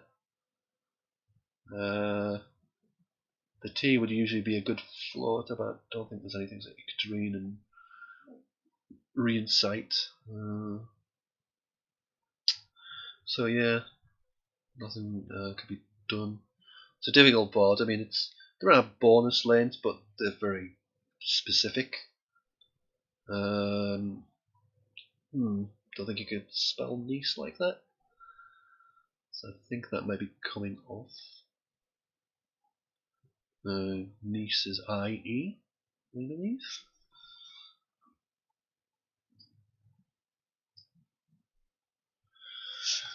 Yeah.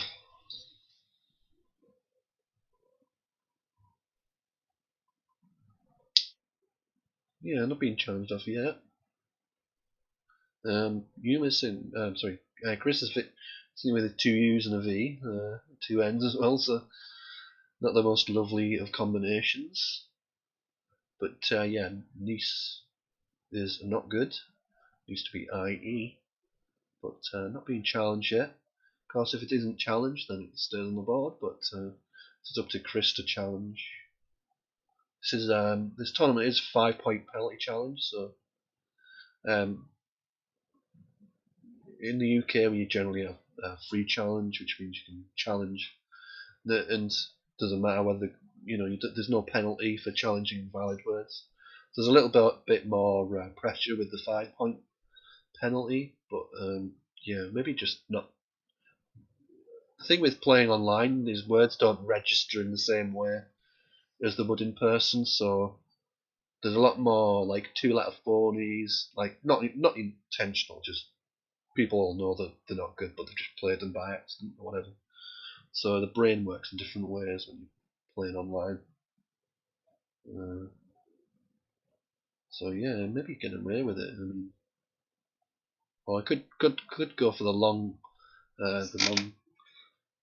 con. I guess you could not challenge it and hope your opponent puts an S on the end later, and then challenge it then just to be mean. But yeah, I think Chris has just not seen it. The same words don't register the same when you're playing online on front of a screen.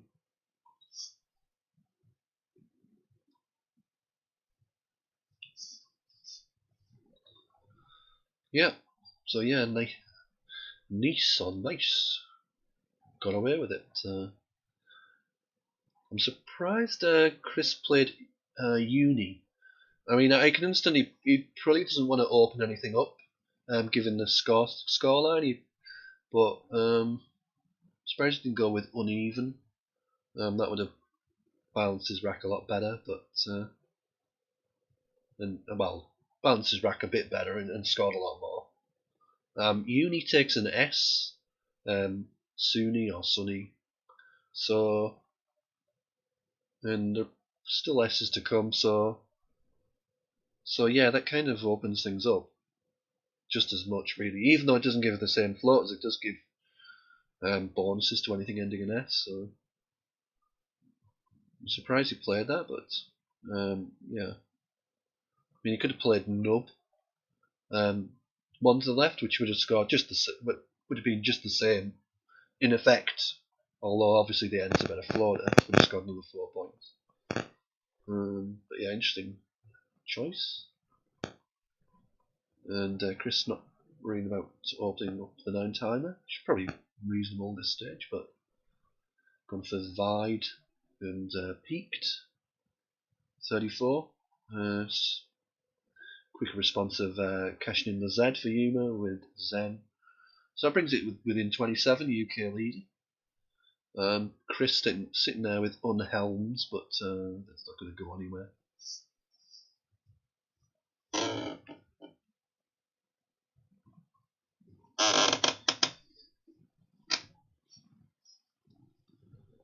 And not the greatest of letters to really do anything with that V. You need at least 2 vowels realistically. I mean, yes, you can play Loves L-U-V-S, but you don't want to really play off your S if you can avoid it. But it's kind of forced towards playing towards that V really.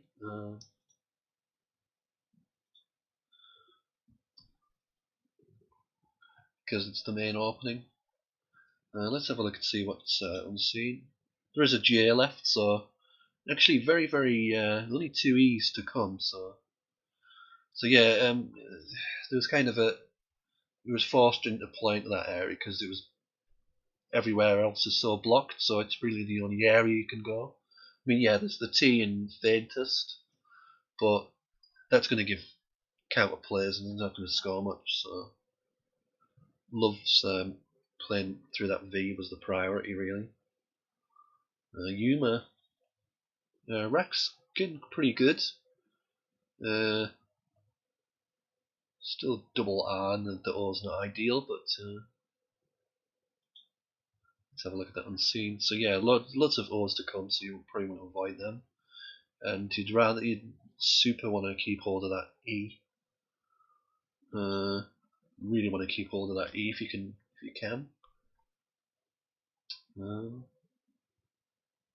But yeah, not much to be done on this board. I'm guessing really you're looking at playing the plot above the P with op. You could play a rod, for instance. I'd rather get the G if you could, but you want to get rid of the R's. There are 2 R's to come, so the R's aren't as good as usual, but you definitely don't want 2 R's on your rack.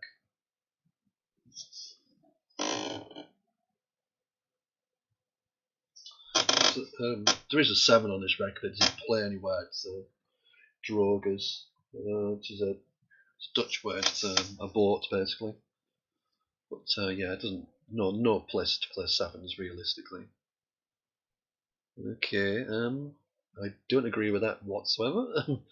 That didn't really open anything. Did Gov, and it still left you with 2 R's. So yeah. Although that's quick response of Thermion for from Chris Vickery. So it's put him miles ahead now, 117 with a 5-point penalty. So it's pretty much GG, I think.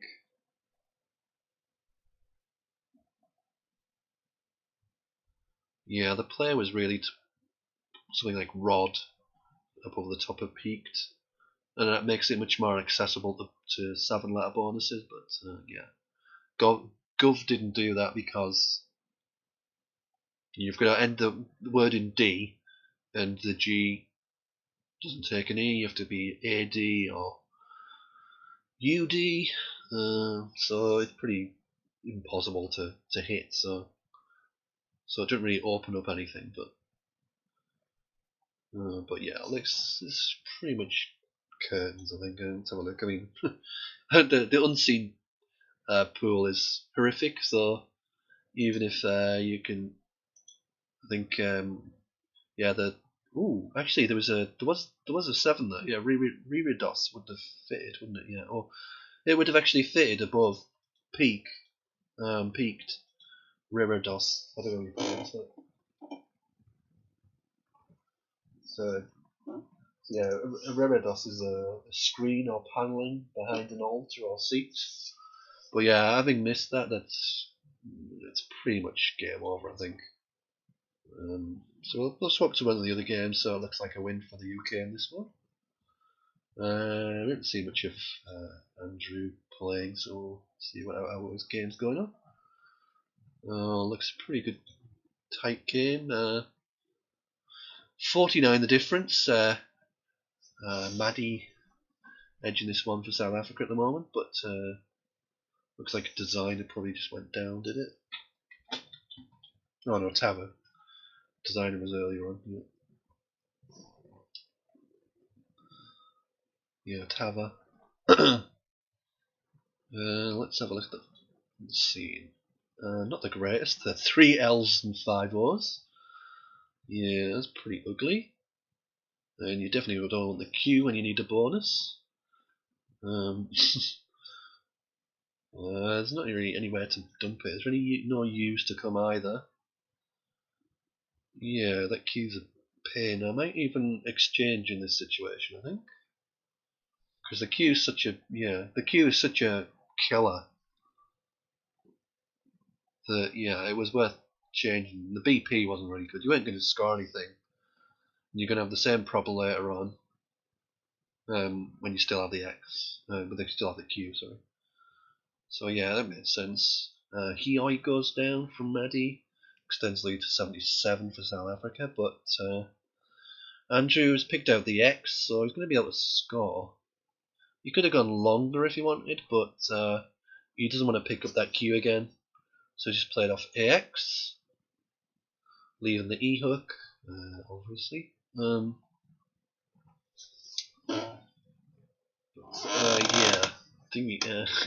Maddie has a bonus here to kill this off. He has a red root, making AXE. If you can spot that, that's going to be all over. Don't think there's the A bonus to the A is Toreador, so I don't think that's going to fit. So yeah, red root would kill this stone dead, even with a Q behind it. Yeah, I think it's over, but yeah, red root's play. If it doesn't see it, well, it's very much live. Because one bonus would obviously give Andy the lead, or thereabouts, and the Q floating around is a big concern, particularly as Maddie here doesn't have an eye. So, oh wow, that's a super open move. Yeah, very interesting. So yeah, missed red root. Redo.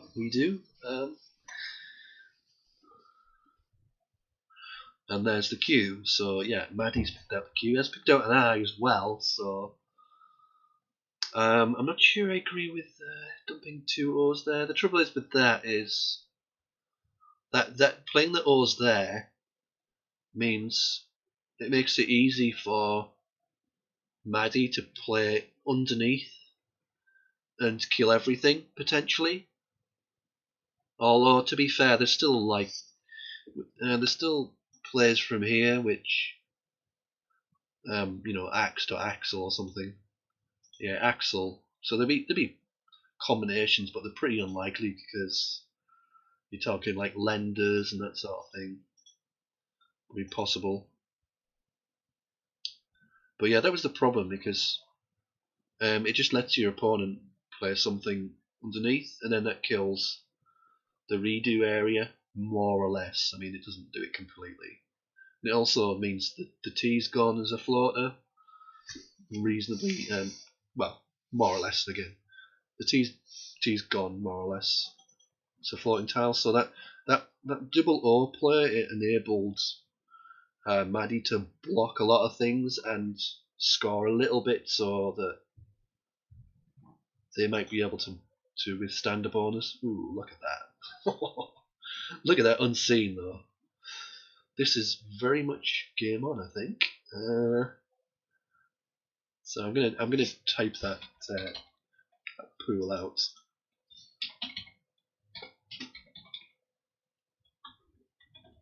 So yeah, that's the unseen pool. Hopefully you see them okay. Make sure I've got it right. Yeah, wrong order, but yeah. So yeah, again, Andy plays way too fast. Yeah, he should take way more time with that. Because that's just leans. Your opponent's going to play QIS, like every time off that. Pretty much every time. The only way they don't play is if they don't have an I, or they don't have an S. But they're going to play QI. Oh wow. Oh wow. SGO does not take an S, but I don't think it's going to matter because Andy picked the P out of the bag. So he doesn't actually have a bonus, I don't think.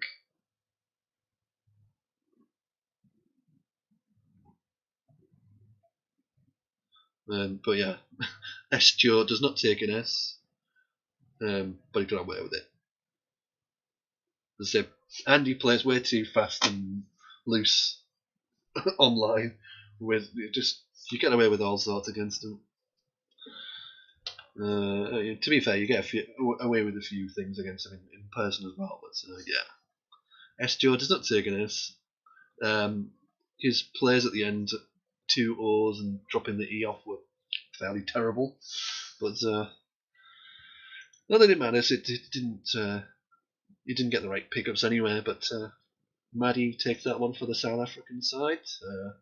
4-3-7-3-7-7. That's a 60-point win. Let's catch up with another game. I'm not seeing much of Hightower, so let's have a look at that one. Hightower and Joel, it was a nice close game. Joel to go, 29 behind. Sitting with Uta. Oh, I guess we're just catching the end of that one, so Hightower went out. Trying to look for the yellow outline, not very clear on the screen. But yeah, Hightower wins that one 4-4-6 to 4-1-1. It's a 15-point win. 35-point win, sorry, for the UK side. Yeah, went out with OUP, yep. Okay, let's catch another game.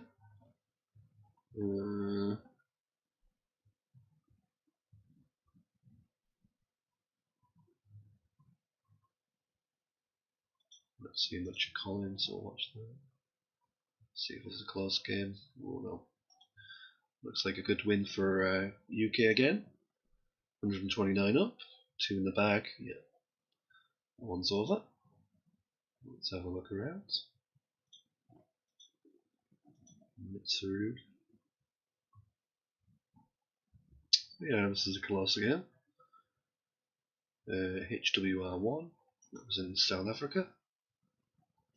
And Mitsurugi Paul Gallen. Let me just make sure I get the names right because I always get them a bit muddled up. So HWR is Howard Rayner. Yeah, Ventus goes down. That's going to seal it for the UK Mitsurugi there. So again, another win for UK. Looking pretty ominous for the South African side. Let's have a look. We've got Nelly Z. So yeah, 60 points difference. Midas Touch winning this one, and still to play. Got the Q, but there's an obvious place to play QI.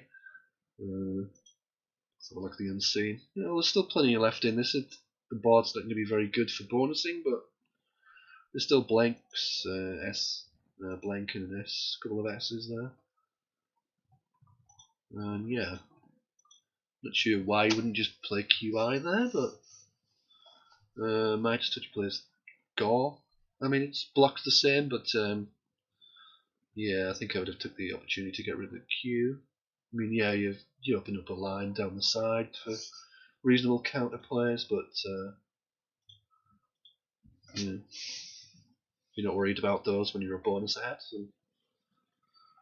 But anyway, still got Natalie's got the difficulty of trying to slot in a big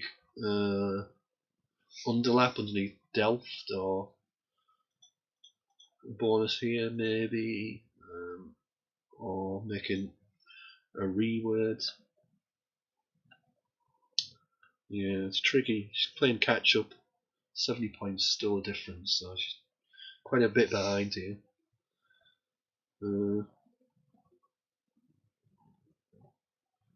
Midas still having the. Not sure if did Midas have the S last time. I can't remember. If Midas Touch had the S last time, then I guess keeping the QI back made sense. Because Delft takes an S, so you could play QIS Delft, so that would have made sense. So yeah, but yeah, it's going to be difficult, very difficult for Natalie, because even if she gets the bonus here, she's going to be. I mean, she's 108, so it only closes it down to 28 points. And where are you going to get a bonus? Yeah. So it's looking good for South Africa in this game. I think to be honest, you just play off. I think you empty the bag here. There's no reason to let Natalie have a chance to open up. So I think you just play off, play voted or something like that, video or whatever, above sonorous or sonories or whatever. It's one of those situations where you just empty the bag because you're not losing otherwise. I mean, let's have a look. Is there any massive players in this top right corner? Nope. Nope. So yeah, just empty the bag, I think.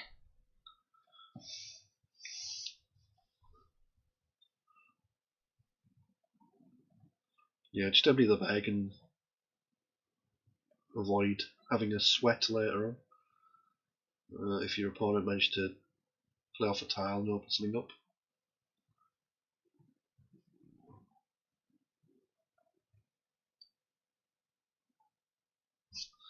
Let's have a look, see if we got the next round up for the standings.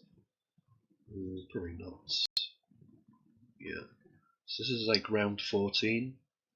There'll be another game after this, then a lunch break or late lunch break, whatever you want to call it. So yeah, mine just played Vide, but as I say, it does leave you. It gives you an opportunity, your opponent a chance to open up a bonus lane.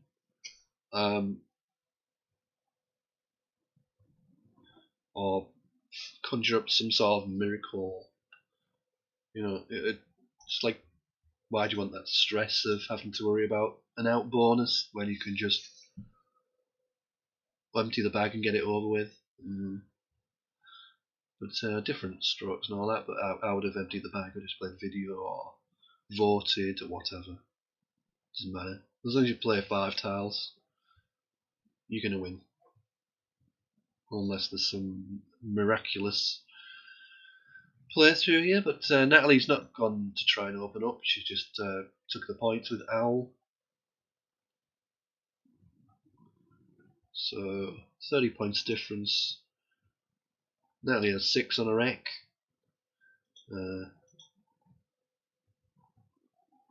Just sitting with the F. Couldn't score enough. Just need to play a legitimate word, and yeah, 4 does the job.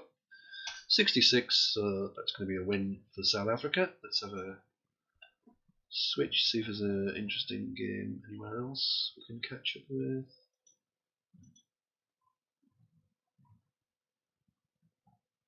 So yeah, this is round 14 as well. Rick losing by 80. Needs to find an out bonus with the Y and the U and everything else. So that looks like a win for South Africa. So yeah. Anything else? We watched that one. Good Gerald. Not seen much of Gerald on the South African side. So yeah, this is a. I guess this must be around 15. Next round game. So we've had Avgases from Paul at Taghan for UK. Let's have a look what that means. So yeah, Avgas is anagram of savages. So it's aviation gas basically. And so down goes the bonus from Gerald. There's a few options there: Serati, Tarsi, and so on.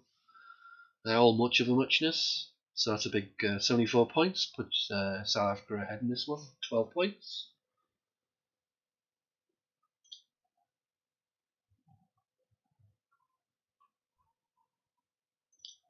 But Paul Allen's with a blank and an X. So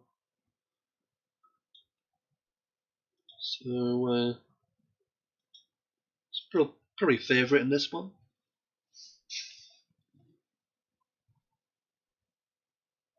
Of course, a lot will matter on what Gerald Davids picks up with after his bonus.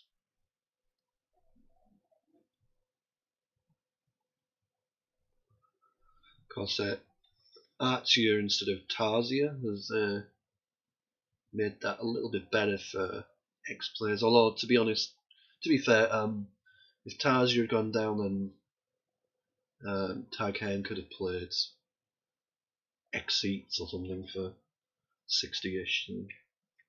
But as it is, Taghain has obviously that X hotspot and plays Axe. Bit of a calculated risk, calculated gamble, knowing that Axe obviously takes an E hook, so it's a very volatile spot. But Axe does score 40 points, a lot of points to give up. So it's probably worth it in the end. The thing with that spot is,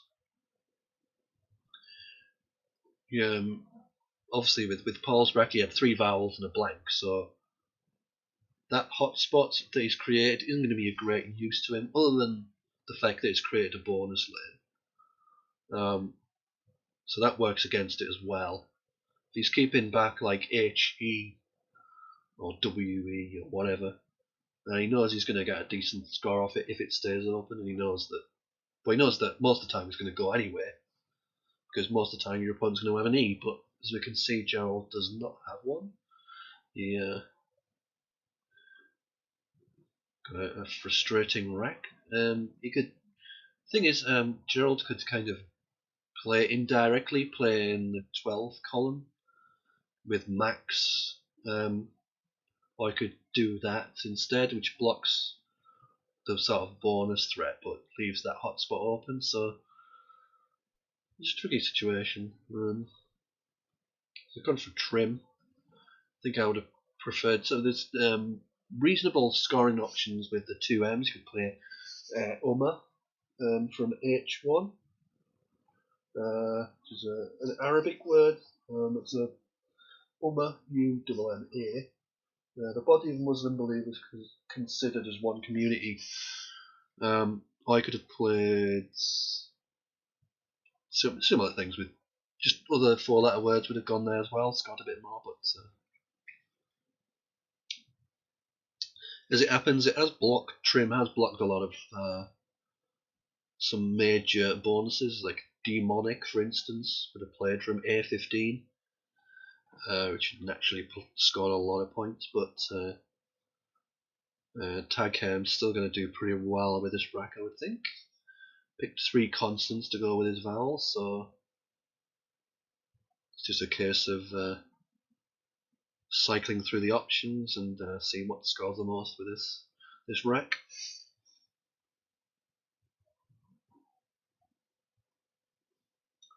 Looking at things from the M, See if there's any 8-letter words that start with an M, but it doesn't look very promising. Don't see anything yet. So yeah, slightly Trim's messed him up quite a bit, really. Obviously not intentional because Gerald doesn't know what Paul's going to have, but yeah, Trim's kind of made life a bit more difficult for him. But yeah, Indoor Sile's a good player. 89 points. Finding that triple bonus through the I, which looked a lot less helpful than the M, but as it happens, there's nothing that hit the triple from the M. But as it happens, there was from the I. Indoor Sile. There's also quite a few others there. Invoiced, iconized with a Z or an S. Invoiced Indoor Sile. So yeah, strange how it works. And Gerald meanwhile managed to pick out an E, so he's hit that top right corner. So that was the problem with X was you weren't going to get much use out of it yourself. Most of the time your opponent's going to hit it straight away, but if your opponent doesn't hit it straight away, they're still probably going to get more use out of it because they've got point scoring tiles to play short words. But you see another big pickup from Paul from the left on the UK. Toonies, Toonies. I'm pretty sure as somebody who's spent about 3 months in Canada, I'm fairly sure I know what that is. I think it's a $2 coin, toonie. There's also loonies as well, which is a $1, I think. Toonies. So down that goes. That's given Paul 118 point lead.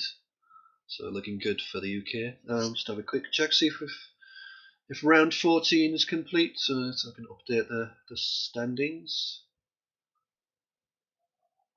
So it was after round 13, it was 80 to 50, and after round 14 it is now 86 to 54. So that's a 6-4 round for the UK. So only 14.5 games from victory now. So yeah, looking very bleak for South Africa, but need a few whitewash rounds, one-sided 10-0 rounds where they win every game, but that's very hard asking. And as somebody who likes his, well, I can't say I like math. I do not like maths anymore, but kind of grew out of that when I was about 12 or 13. Kind of grew out of maths gradually, but yeah, I love statistics, and I know that 10-0 is very, very, very unlikely.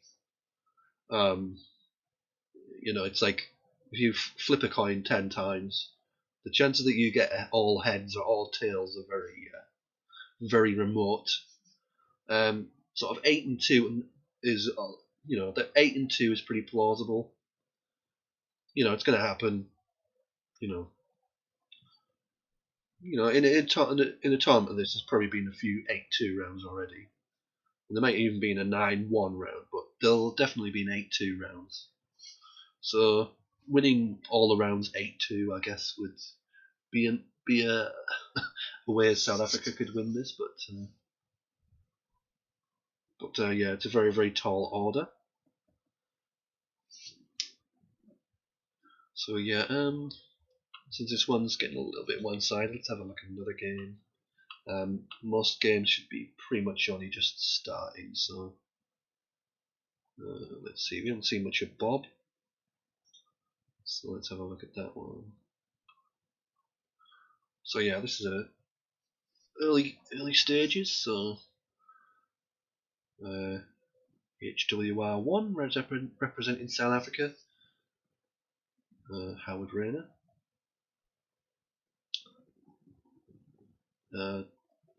Looks like Moya has blocked learners or relearns there.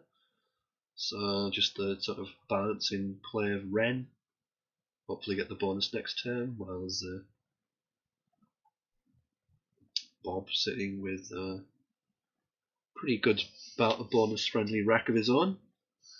Again, doesn't look like there's anything gonna go down for him yet, bonus wise, but if you're looking for a nice balancing play, get rid of a couple of vowels if possible.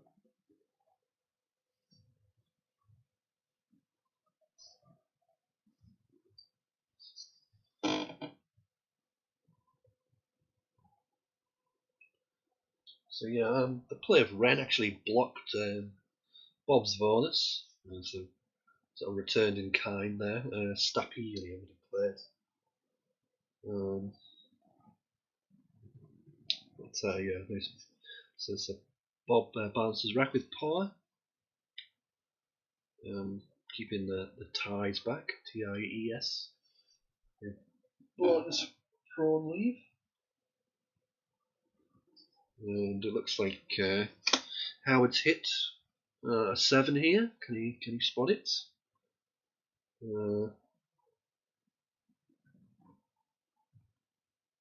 Should be hopefully going down pretty quickly if he does see it.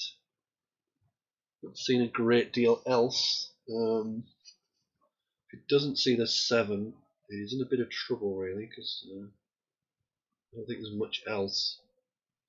So it's going to hinge on whether he can spot that 7-letter word.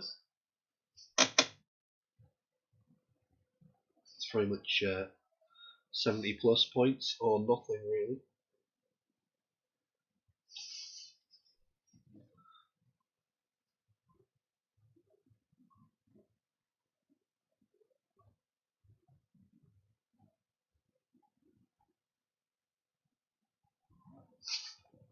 So yeah, if you haven't seen it in chat, that's the move. Norsels for 76.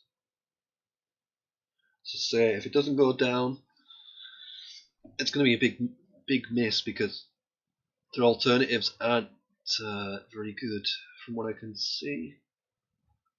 You're going to score 10, 15 and give up a lot of your rack value. So these sort of high probability stuff, they really are make such a big difference. And yeah, laws. And that's actually a phony. Law does not take an S. So yeah, if Bob can challenge, that's going to come off.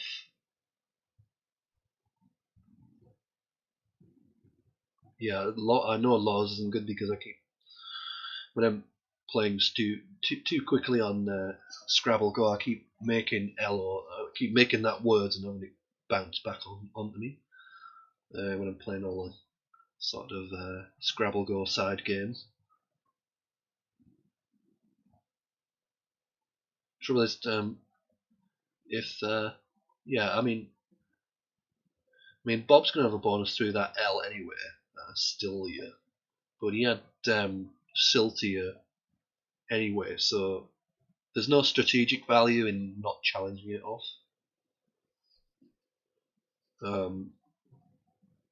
You're gonna get a bonus either way, so yeah, law does not take an S. Let me see what it means. So law is just as in lord, like an interjection. Oh, law, that kind of thing. So that's why it doesn't take an S.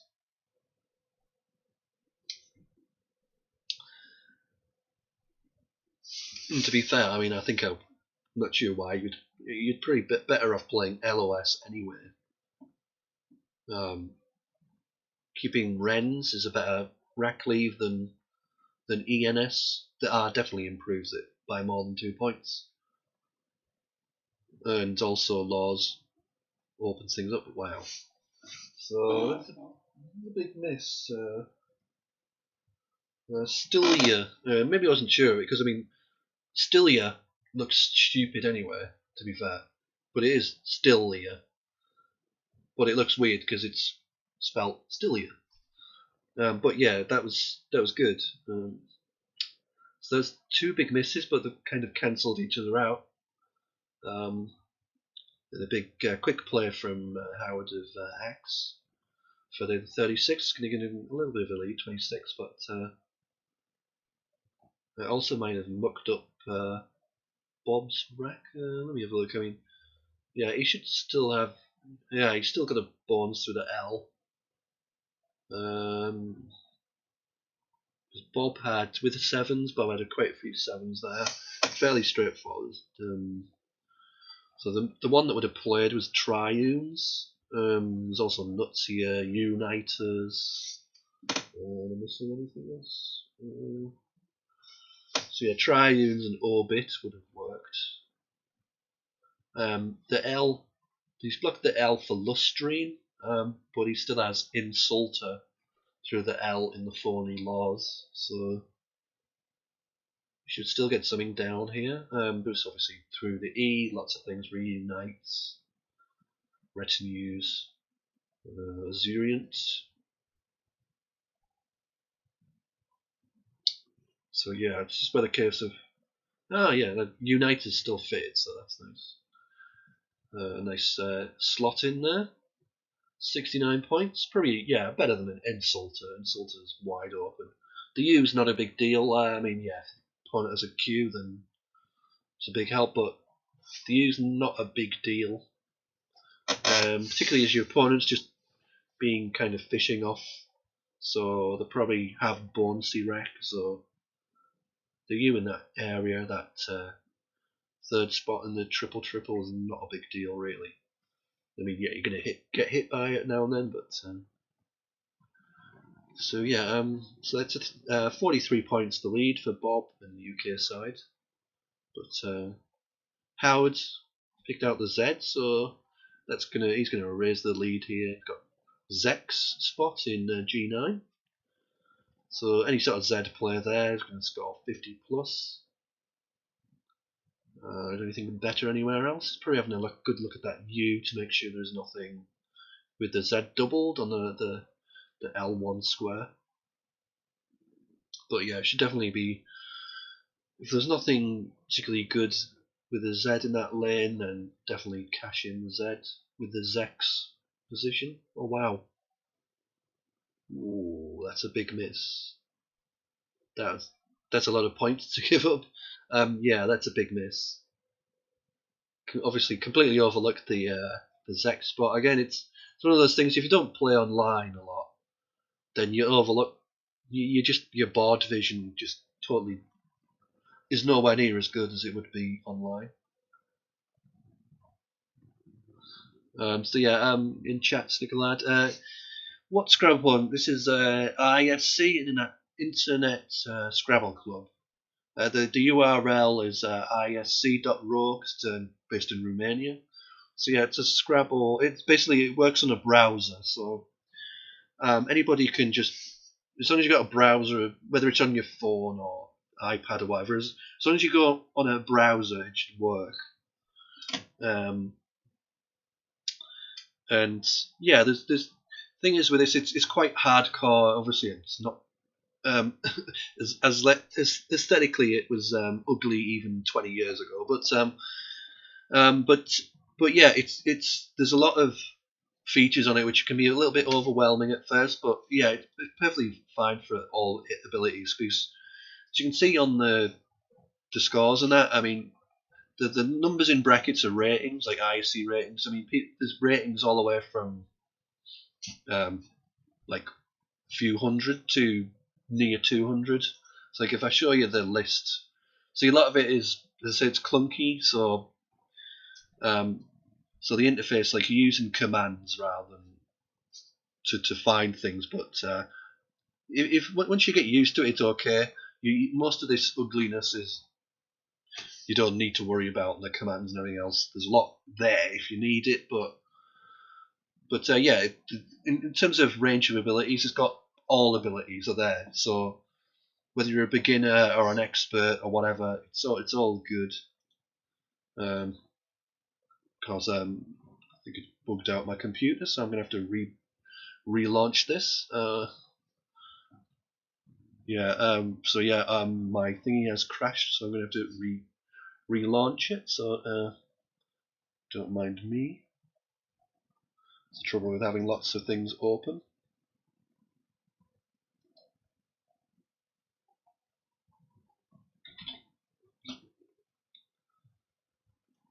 So yeah, I'm just going to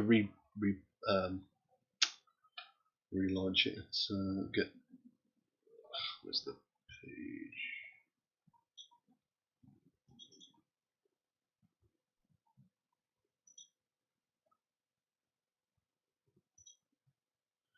There we go. Yeah, sorry about that. My thing crashed. My window crashed when I tried to use one of the commands. And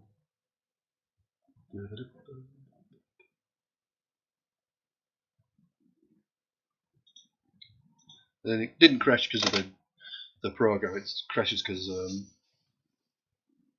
I have so much things and I'm streaming and everything else that likes the computer down. So sorry about missing a few moves there. We missed Rootiest.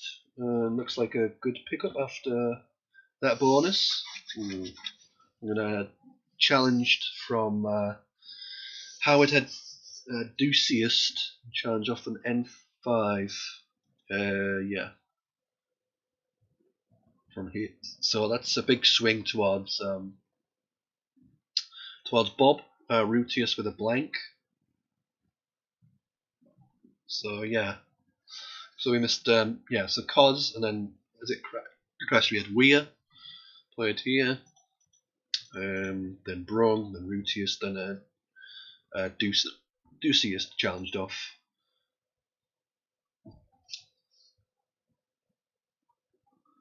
And yeah, that F is a big pickup. Say Laws is a phony. Does not take an S as law. It's like an interjection, as in Lord, or Lord, or law.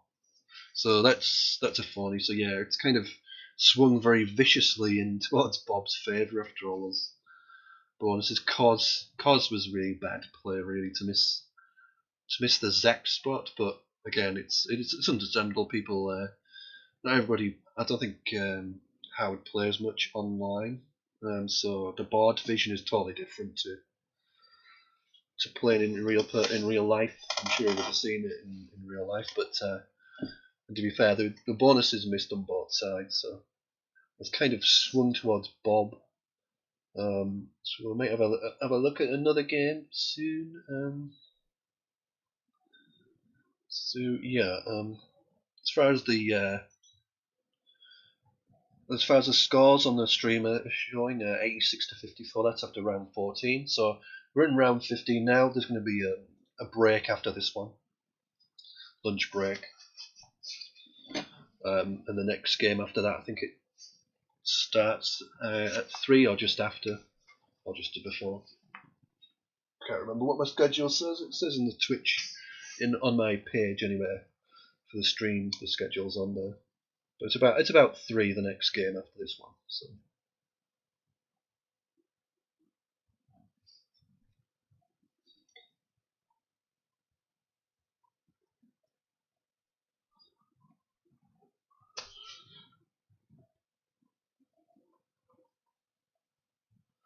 So yeah, tricky situation for Howard. He's getting pretty desperate with 133 deficits.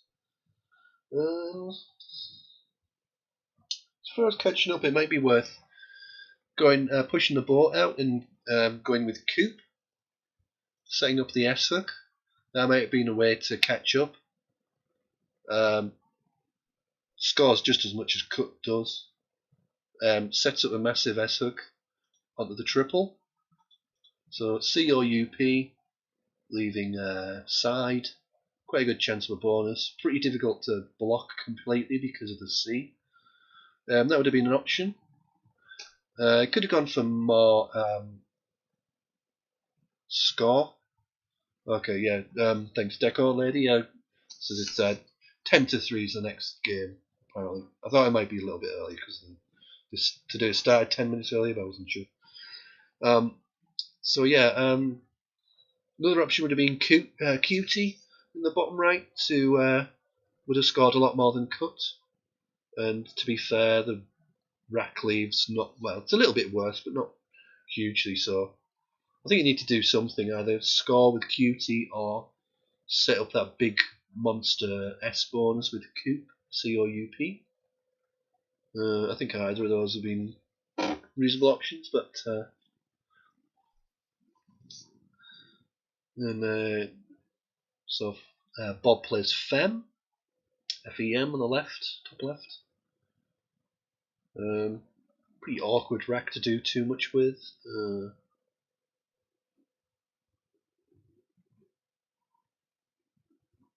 Howard has picked out another D. His rack leave wasn't that fantastic because of the yaw. The yaw messes it up quite a lot.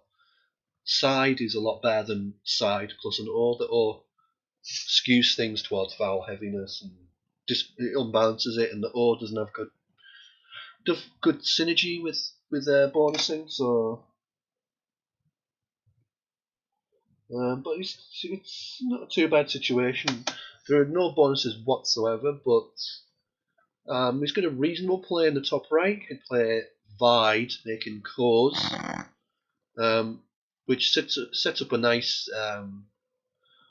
as well as scoring pretty well. It's going to score best part of 30 or so, 31 points. It's also going to set up a big lane, so it ticks a lot of boxes, but didn't obviously go for duo. Duo's probably a little bit, yeah, Rackley's pretty much more or less the same, but yeah. So played duo as Howard, so brings us the lead down to 123. Bob, seeing the board kind of grinding to a halt, really, the board. But there's still big players available. It's kind of the A15 corner, top right corner with the E and 5. That's quite a big area, and it's hard to completely shut down. As you see, like the play I mentioned last time, Vide. Like even if you're just playing any sort of cause hook, then it's going to open up, to caused and causes. So it's hard to shut down. I mean, the V means you can't play any sort of parallel play there.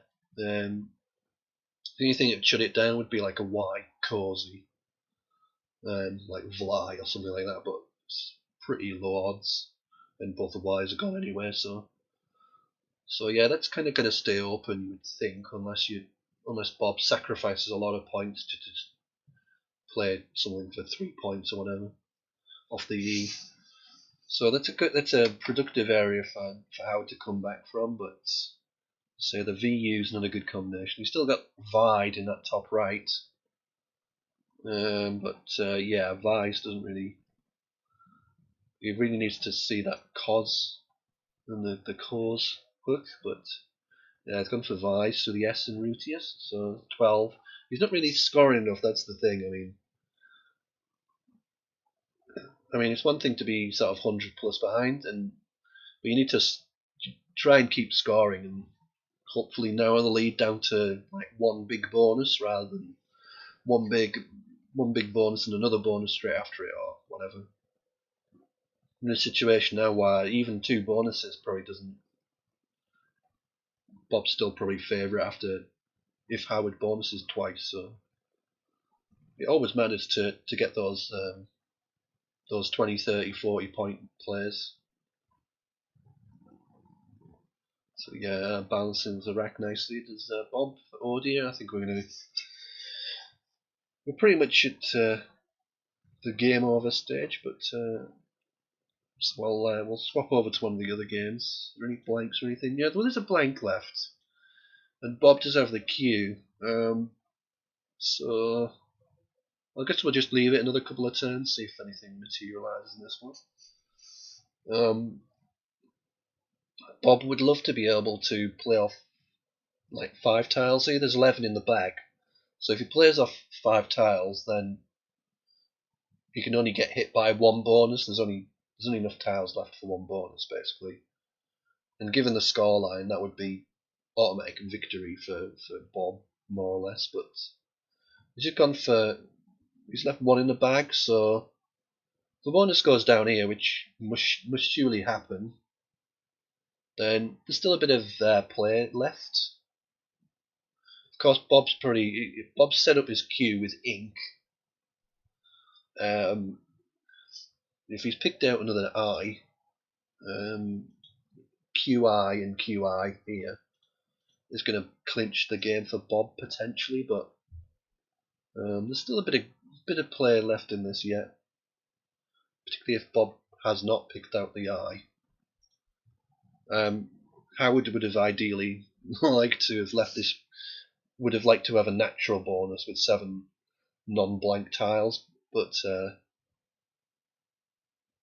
so yeah, there's still a bit of life in this one. Yeah, because the Q. I mean, the Q's been set on Bob's rack. There's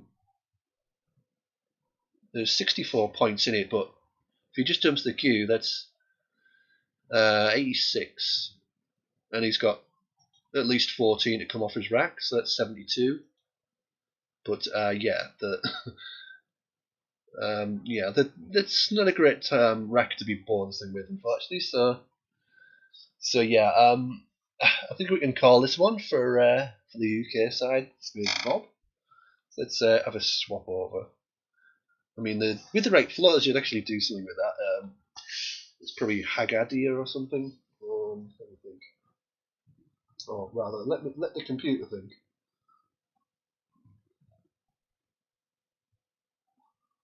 Oh no, there isn't.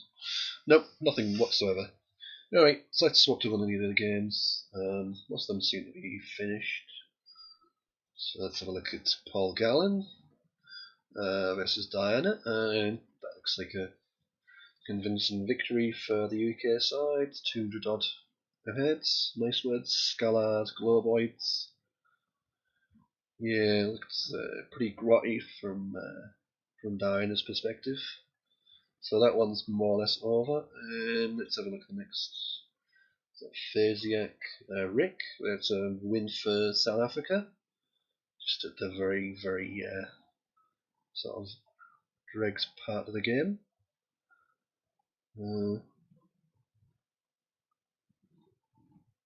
So yeah, 120 plus points victory for South Africa in that one. Yeah, I think we looked through. I think it's the last game. So Ike against Colin Northmore. 89 points in favour of the UK side.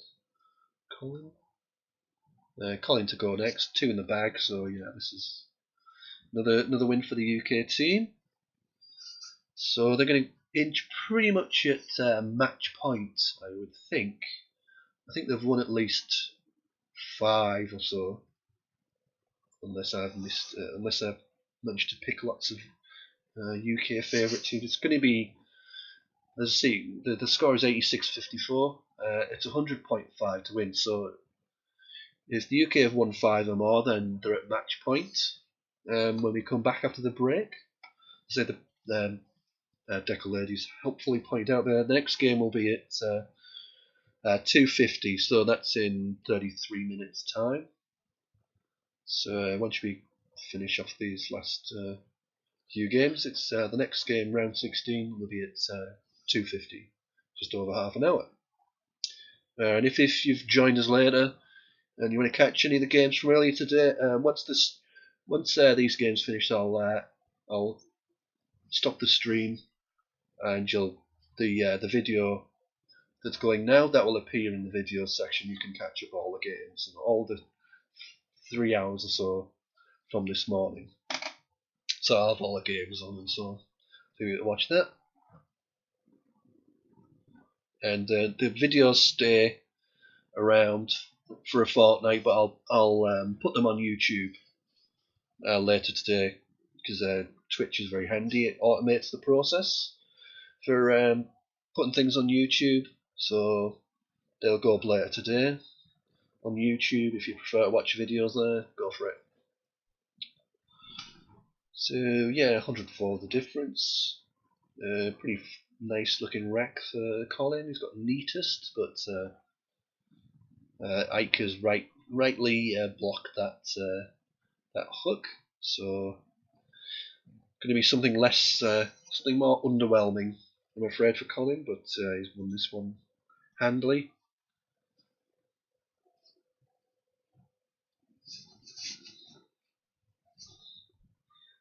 Pretty ugly wreck for Ike to finish. W-I-N-G, just another I. So yeah, Con plays Tay.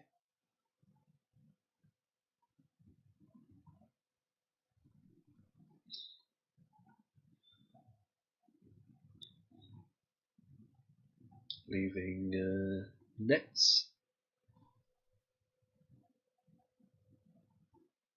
Or Sten, I'm guessing he's going to play Sten and Geit, column 14. That'll be the fancy play. I mean, I think Pre had something better than Nets before. He could have played there first, I guess, but it doesn't really matter. I'm probably one of the worst for eking out spread in sort of dead games. Just play off quickly. So yeah, there it is. 4-6-3-3-3-4. That's a 129 point win for the UK side. Colin. So yeah, all the games are in. So we're just gonna have a quick look. Once the standings are updated, I'll up the scores. It's probably going to be. We're probably looking at a 90 or so wins for the UK. There it goes. So yeah, that was a big 8-2 round for UK. So they're on 94 to 56. I'm going to update that now. So yeah, we're at match point now. We're at match point. Match point for the UK. They can basically clinch this by winning 6.5 games in round 16. I'm just going to go through the individual standings. I'll try and show you those on the stream so you can have a look. So you go. So as you can see, it's all up to date now. So most of the top performers, top 6 are UK. Obviously, because the UK are winning more games, it's harder for South African players to win lots of games because they're playing the UK players. So it kind of skews things towards the UK, but whose team is generally stronger in terms of Wesper ratings. So yeah, I'll read through the top. So for the individuals, keep in mind all the UK players have only played South Africans, and South Africans have played UK. So the top 6 players are all UK. So we got Paul Allen with 13 and 2, plus 11-20 spread. 2 players on 12 and 3. It's Paul Gallen and Chris Vickery. Yes, there's a Paul Allen and a Paul Gallen. So Paul Gallen's on the 12 and 3.